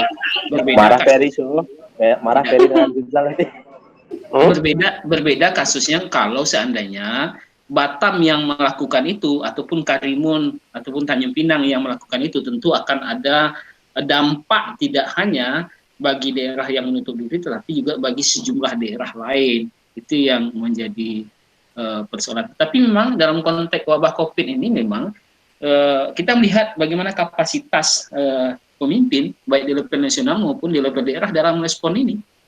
Jadi tergambar kapasitas kepemimpinannya, seberapa mampu dia menyelesaikan masalah secara cepat dan terukur, atau kapasitasnya hanya sekedar menyelesaikan masalah pada tataran permukaan saja, tetapi tidak mampu menyelesaikan masalah yang lebih real, atau ya kalau mau lebih lebih politis, bahasanya hanya sekedar kebijakan yang bersifat populis dan pencitraan saja, tetapi tidak menyelesaikan masalah yang sebenarnya. Jadi memang hari ini wabah COVID ini menguji banyak hal, termasuk kapasitas kepemimpinan, termasuk juga soliditas masyarakat.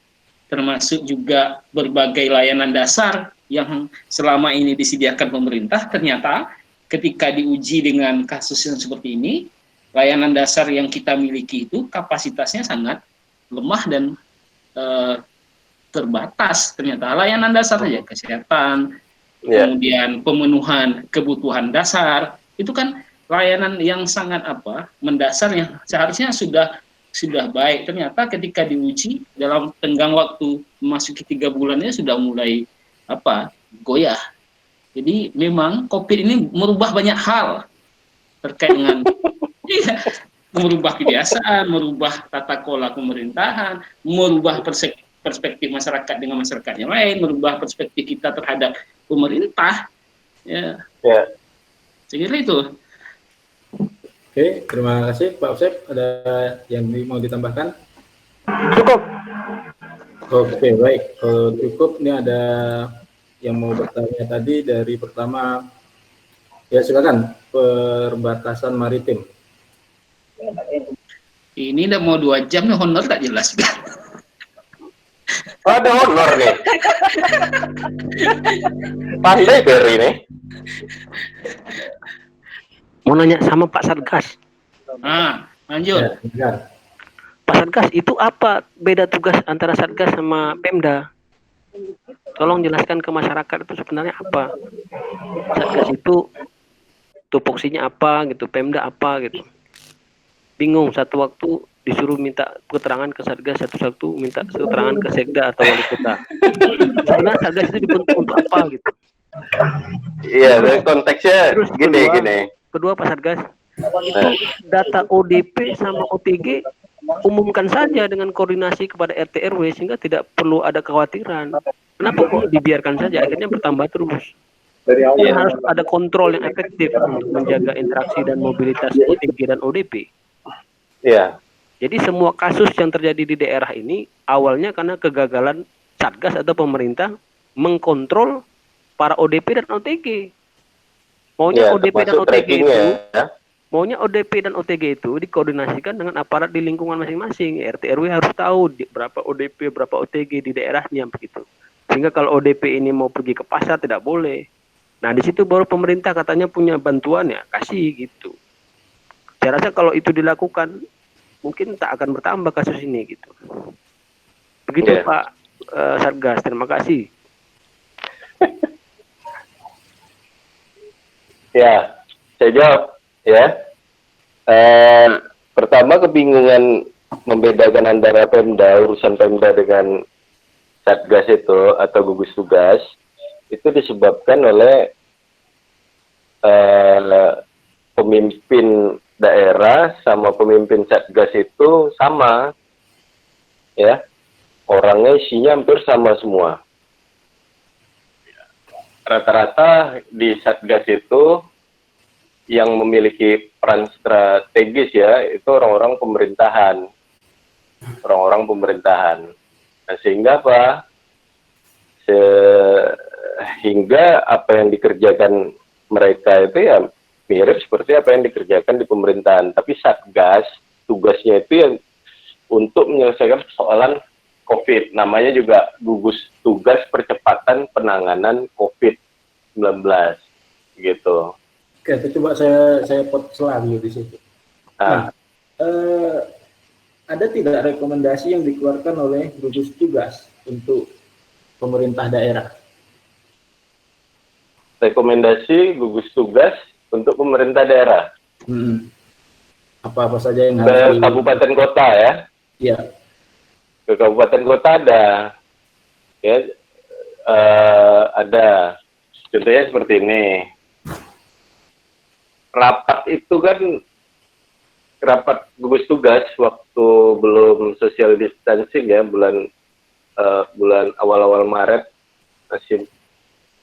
masih belum terlalu lah social distancing, kita rapat dengan kabupaten kota juga, pimpinan gugus tugas kabupaten kota hingga pusat. Jadi hasil rapat nanti contohnya kita harus mengeluarkan apa gitu, gugus tugas Kepri mengeluarkan surat perintah untuk atau surat apa ke gugus tugas kabupaten kota kan. gitu. Untuk urusan COVID kan gugus tugasnya ya, gitu. Tapi kalau untuk pengelolaan untuk penetapan anggaran kan wewenang dari pemerintah daerah. Tentunya begini, ada salah satu daerah yang menginginkan langsung melakukan PSBB tanpa melalui Gubernur Kepri ya atau pemerintah Provinsi Kepulauan Riau PSBB. Mereka langsung mengajukan ke Kemenkes. Itu salah karena prosedurnya dari gugus tugas kabupaten kota yang punya wewenang itu gugus tugas kabupaten kota. Kemudian mengusulkan kepada gugus tugas Kepri, kemudian gugus tugas Kepri merekomendasikan ke Kemenkes, gitu birokrasinya. Nah, ini dilayangkan surat, ya, surat semacam surat mengingatkan lah. Kemudian surat-surat lainnya juga ada, saya nggak bisa sampaikan satu persatu ya, karena terlalu masalah birokrasi aja. Kemudian yang masalah ODP, PDP dan OTG, ya, ada persoalan termasuk yang positif ya, ada persoalan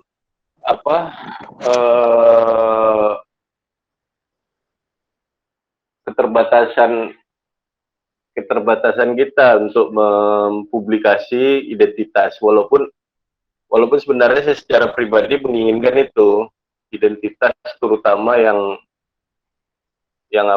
PDP, OTG dan positif itu untuk dipublikasi, tapi karena ada peraturan yang membatasinya, sehingga gugus tugas pun tidak terlalu berani ya untuk mempublikasi identitas dari pasien COVID maupun OTG dan PDP gitu. Padahal kalau menurut saya sepakat tadi dengan perbatasan tadi,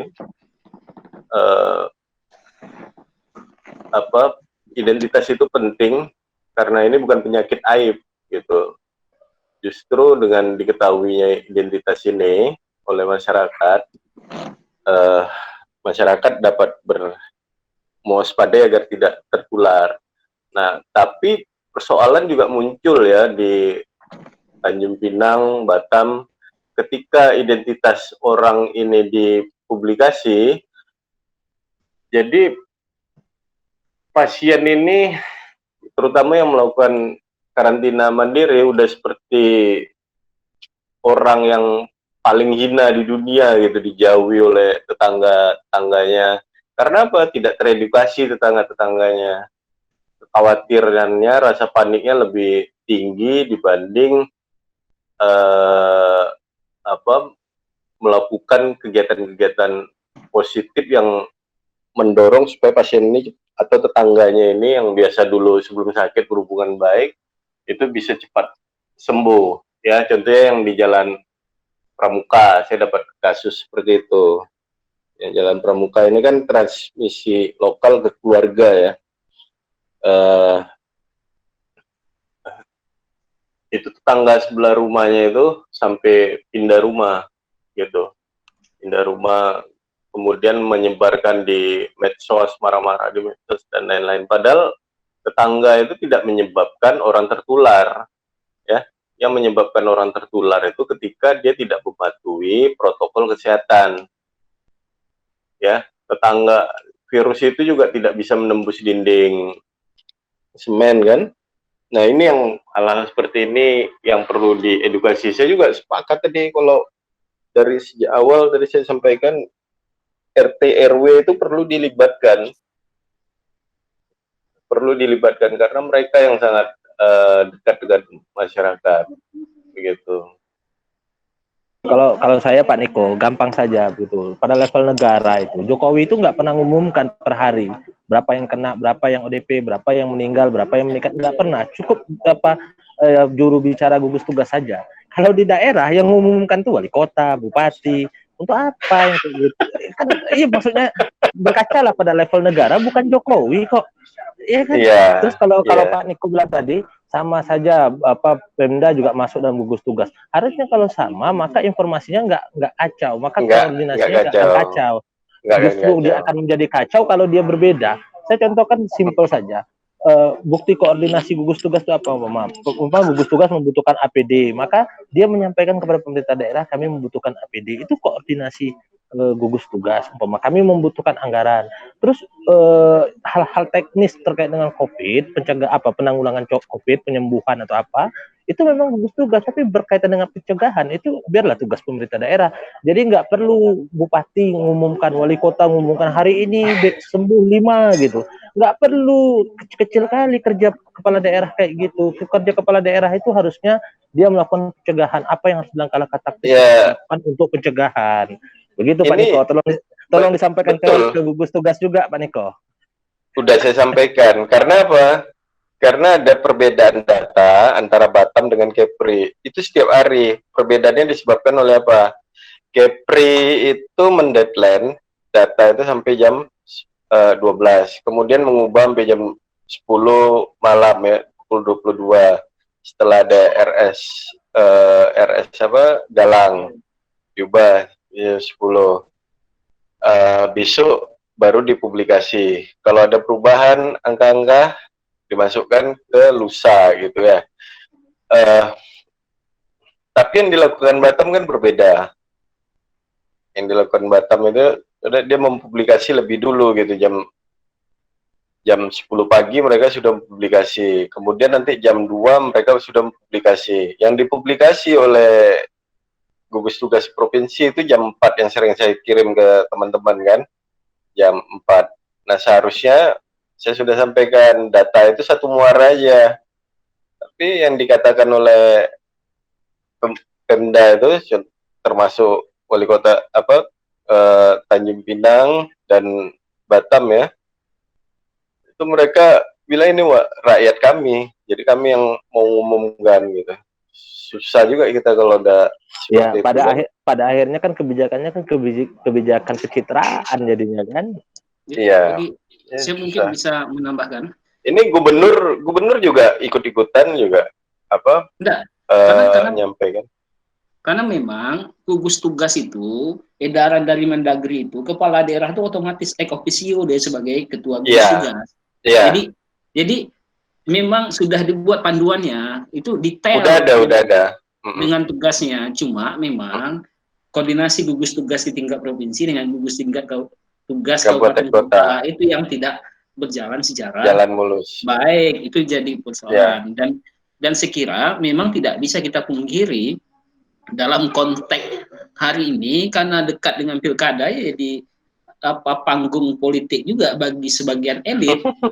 Tidak hanya di level lokal, bahkan di level nasional kan pada awalnya juga ada proses perebutan panggung elit nasional dan elit di daerah kan. Jadi memang jadi persoalan tersendiri. Seharusnya yang dikedepankan tadi seperti yang disampaikan di awal adalah ini kan persoalannya adalah persoalan yang mendasar, persoalan kemanusiaan. Maka embel-embel politik itu harus dikesampingkan. Tapi kan secara faktual ternyata sebagian elit kita ternyata tidak dewasa mencari kesempatan juga. Nah, tadi terkait dengan ODP, kemudian PDP, kenapa tidak boleh disampaikan OTG? Ya OTG dan ya OPD segala macamnya, asal dengan SKPD sudahlah tuh. Kenapa tidak bisa disampaikan ke publik? Karena dalam Undang-Undang Keterbukaan Informasi Publik itu salah satu data yang tidak boleh dibukakan ke publik adalah riwayat kesehatan. Jadi melanggar undang-undang tentang keterbukaan informasi, Undang-Undang 14 2008 ya. Yeah. Itu memang melarang. Jadi salah satu data yang tidak bisa disampaikan ke publik adalah riwayat kesehatan. Maka pemerintah tak bisa membuka ODP, OTG, PDP dan segala macam itu karena Undang-Undang Keterbukaan Informasi melarang itu, bahwa saya tidak boleh dibuka ke publik, salah satunya adalah riwayat kesehatan. Jadi kalau ingin dibuka ke publik, maka harus direvisi dulu undang-undang itu. Harus dibuat perpunya dulu kalau pemerintah ingin cepat. Jadi ada persoalan pembatasannya karena ada undang-undang keterbukaan informasi yang melarang itu. Maka tak bisa. Walaupun kalau kita ingin melihat bagaimana proses penanganannya secara lebih cepat, lebih masif, memang sebaiknya data itu diketahui oleh publik sehingga kita bisa membatasi diri untuk berinteraksi dengan orang-orang yang berpotensi masuk dalam kategori yang ODP, OTG dan seterusnya itu. Saya kira itu. Terima kasih Pak Bismar untuk tambahannya berkaitan tadi dengan data yang ada limitasi atau limitatif sifatnya. Iya, di situ memang dia memiliki limitasi. Kalau kita masih ingat ya kan kasus pertama di situ yang diumumkan oleh negara, Dewan Pers pun juga mengecam hal tersebut. Ya, pun demikian ya di dalam sumpah dokter pun dia tidak akan memberikan itu kepada publik, ya data pasien kepada publik itu sendiri, ya itu menjadi permasalahan. Nah, namun ya kan kalau kita lihat di situ bisa hal itu disiasati, ya kan disiasati kalau kita lihat ambil contoh seumpama dengan yang ada di Jogja, ia tidak menampilkan identitas, ya dari mana asalnya, siapa, rumahnya mana dan seterusnya, akan tapi dia membuat satu aplikasi yang untuk bisa memapping, atau kalau sekarang itu kalau kita pernah buka aplikasi seperti Peduli COVID, nah, hal itu yang harusnya yang harusnya kemudian dicipta di Kepri ini gitu. Ya, jadi bukan lagi pada wilayah ini dibutuhkan oleh publik, jelas itu tidak diperbolehkan di situ. Ya, tolong Pak Niko, ketiaknya Pak Niko tolong. Oke, sekarang yang ditanyakan Gambiang ya. Ya, silakan. Mungkin ada lagi yang mau menanyakan. Ya, masalah honor aja lah lagi. Halo, oke Pak Yuda. Pak Niko sedikit tadi terkait ini kan data yang boleh dibuka atau tidak dibuka. Kalau mengenai dia sudah positif. Nah, tapi kan ini ada studi kasus empiris yang terjadi di Kampung Bugis. Nah, ada seorang masyarakat yang dulu bekerja sebagai asisten rumah tangga di rumah Pak Wali Kota. Nah, jadi ada asisten rumah tangga yang bekerja di rumah Pak Wali Kota waktu itu. Nah, ketika Pak Wali Kota dinyatakan positif, maka si masyarakat ini secara tidak langsung dikucilkan oleh masyarakat gitu. Bahkan anaknya pun yang bekerja di PT Evra itu sempat dinonaktifkan gitu. Tidak boleh bekerja dulu sementara. Nah, jadi terjadi pengucilan di masyarakat itu juga tadi Pak Niko, jangankan berhubungan, melihat dia jemur pakaian aja di luar, masyarakat sudah resah langsung lapor ke RT. Nah, ini kan jadi masalah juga di masyarakat gitu, bahwa dia pun belum pasti positif, tapi masyarakat mengetahui bahwa dia merupakan bekerja di situ gitu kan. Jadi ketika dia sudah mendapat hukuman sosial ya. Dia sudah mendapat hukuman sosial gitu. Jadi itu juga perlu disikapi, kasihan masyarakat yang terlibat seperti itu. Terima kasih. Persoalan di negeri ini ya hampir sama semua. Otak kita itu selalu disamakan dengan otak masyarakat biasa, sehingga masyarakat biasa tidak dapat mengambil pelajaran-pelajaran penting terhadap persoalan COVID ini. Kunci utamanya adalah edukasi, gitu. Nggak bisa hanya diandalkan gugus tugas. Siapa yang bisa diandalkan? Ya, tentu dekan ilmu dekan FISIP kan itu diandalkan. Kemudian ini karena masih sibuk ngopi. Karena sibuk ngopi jelas ya kan. Jadi harus diedukasi masyarakat itu. Kalau kita hari ini mengkritik gugus tugas wajar, memang lembaga ini harus dikritik supaya lebih maju. gitu. Tapi yang lebih penting dari itu adalah apa yang bisa kita lakukan untuk kepentingan masyarakat gitu hari ini dengan kapasitas masing-masing, ya kan? Kalau persoalan Kampung Bugis itu contoh satu contoh dari ribuan mungkin ya, sampai mayat ditolak masyarakat juga, tapi alhamdulillah di Raja Bidang tidak terjadi seperti itu. Edukasi yang paling penting. Tadi saya katakan tetangga itu tidak menyebabkan orang terinfeksi COVID-19 ya, karena virus itu tidak bisa menembus dinding. Ya, yang paling penting adalah masyarakat itu menggunakan masker ketika berinteraksi dengan orang-orang gitu. Kalau memang terpaksa berinteraksi, ya jagalah jarak 2 meter gitu. Tapi kalau berinteraksi dengan Pak Uksep sama Pak Bismar harus 3 meter. Ada yang ketawa. Gitu ya Pak. Siapa? Rizal. Rizal. Oke, silakan. Ada lagi? Pak Yueko, tadi katanya mau bertanya.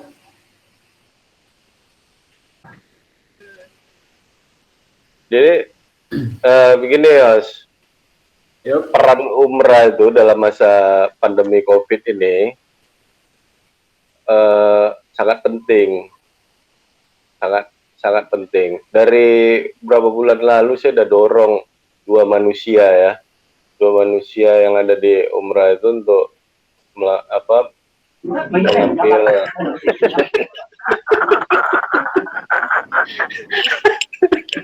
Takut kena marah, takut kena marah Pak Gub kita kok. Mengambil peran yang penting di sini gitu ya. Kemudian saya jumpa manusia lainnya kan, tapi ya tetap aja seperti itu. Nah, kampus sebenarnya itu bisa kita jawab. Sebenarnya secara informal kita sudah memberikan saran dan masukan ke pemerintah daerah, baik provinsi maupun pemerintah kota dan kabupaten lain, diskusi dengan anggota-anggota dewannya, begitu dengan kepala daerahnya. Itu sudah kita lakukan, cuma kita tak berani, kita belum mau pada wilayah publik saja karena memang tidak ingin menyebabkan tambah gaduh begitu. Itu mungkin pembelaan manusia itu. Iya. Manusia itu membela diri ya. Untung tak membela diri.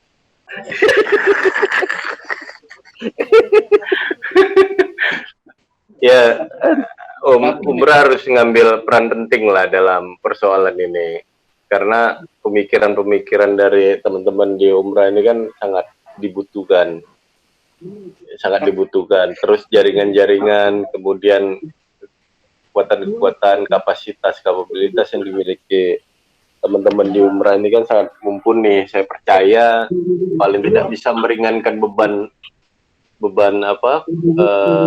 masyarakat yang di ini. Awasi penggunaan anggaran gugus tugas, termasuk mengingatkan mereka agar melaksanakan tugas sesuai dengan ketentuan yang berlaku, jangan sampai menimbulkan masalah baru. Tapi dalam gugus tugas itu kan ada unsur akademisi kan? Rektor tuh masuk.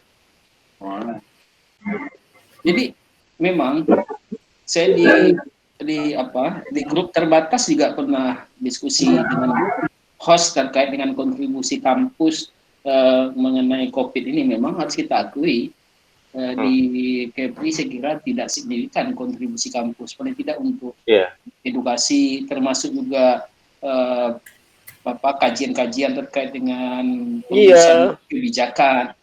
Memang sangat terbatas saya kira.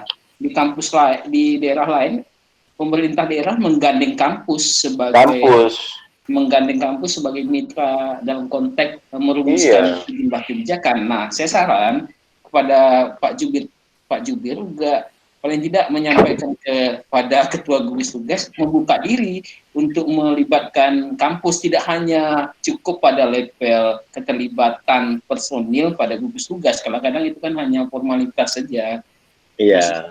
Memang harus dilibatkan kampus sehingga kampus juga bisa melakukan edukasi, kemudian bisa memberikan sejumlah alternatif solusi terkait dengan apa yang harus diambil. Saya kira dengan kondisi hari ini, semua sumber daya manusia yang ada, baik kampus maupun elemen masyarakat, memang harus kita optimalkan untuk ini.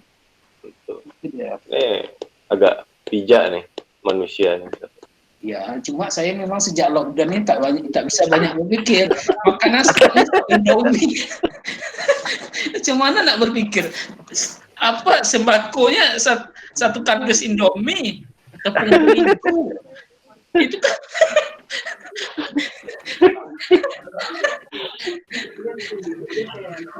sembako yang dibagikan, aduh, tak memenuhi unsur sembako. Oke, silakan. Serta yang lainnya, ada yang masih ditanyakan atau mau didiskusikan lagi? Host.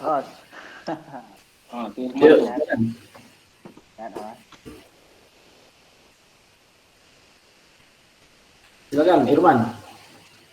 Ya, makasih host. Sedikit aja.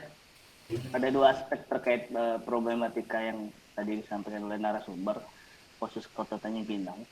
Sebenarnya kalau kita lihat dari struktur anggarannya, kan memang Kota Tanjung Pinang sangat mengkhawatirkan karena 30% itu hanya CAD-nya dan 70% dari dana perimbangan. Sehingga ini menjadi kendala terbesar bagi Kota Tanjung Pinang untuk memikirkan dana-dana bansos. Itu yang pertama. Yang kedua, sebenarnya secara psikologis kita perlu melihat kawan-kawan di pemerintahan, staf-staf itu sebenarnya juga secara psikologi mereka juga takut atau mengalami kekhawatiran ketika mereka juga hadir atau aktif dalam menangani virus ini dalam beberapa kegiatan di pemerintahan, karena mereka juga sudah mengantisipasi dengan beberapa hal, sehingga kalau kita lihat dampak dari itu, efektivitas kinerja mereka juga secara otomatis turun. Sehingga kalau kita lihat pembagian bansos kacau dan seterusnya, data tidak terakurat dan seterusnya. Ya karena kawan-kawan kita di Pemko juga khawatir juga gitu, karena kita melihat ada beberapa kawan-kawan kita di Pemko yang kita hubungi bagaimana dia memang tidak berani ke kantor gitu, akhirnya terkendala salah satunya adalah beberapa pencairan gitu ya. Berapa yang belum cair? Adinda? Banyak lah. Ini curhat nampaknya nih. ini curhat nampaknya nih. Ya, jangan sampai dipotong tuh anggaran COVID pula. Bisa jadi kayaknya nih.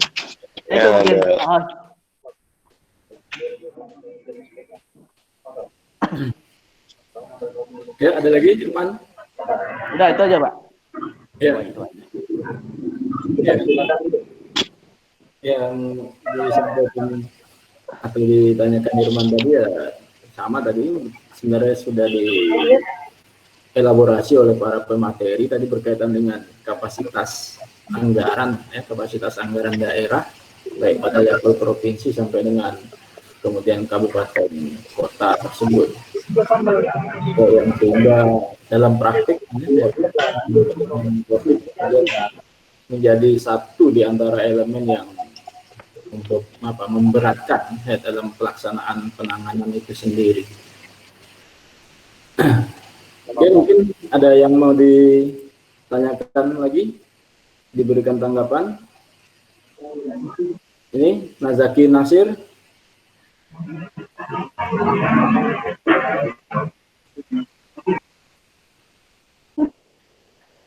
Oke, kalau tidak ada, kita akhiri pertemuan diskusi pada malam ini. Saya ucapkan terima kasih kepada para pemateri. Nanti bisa diambil ceknya di FISIP lantai 2, ya, ruangan setelah tangga.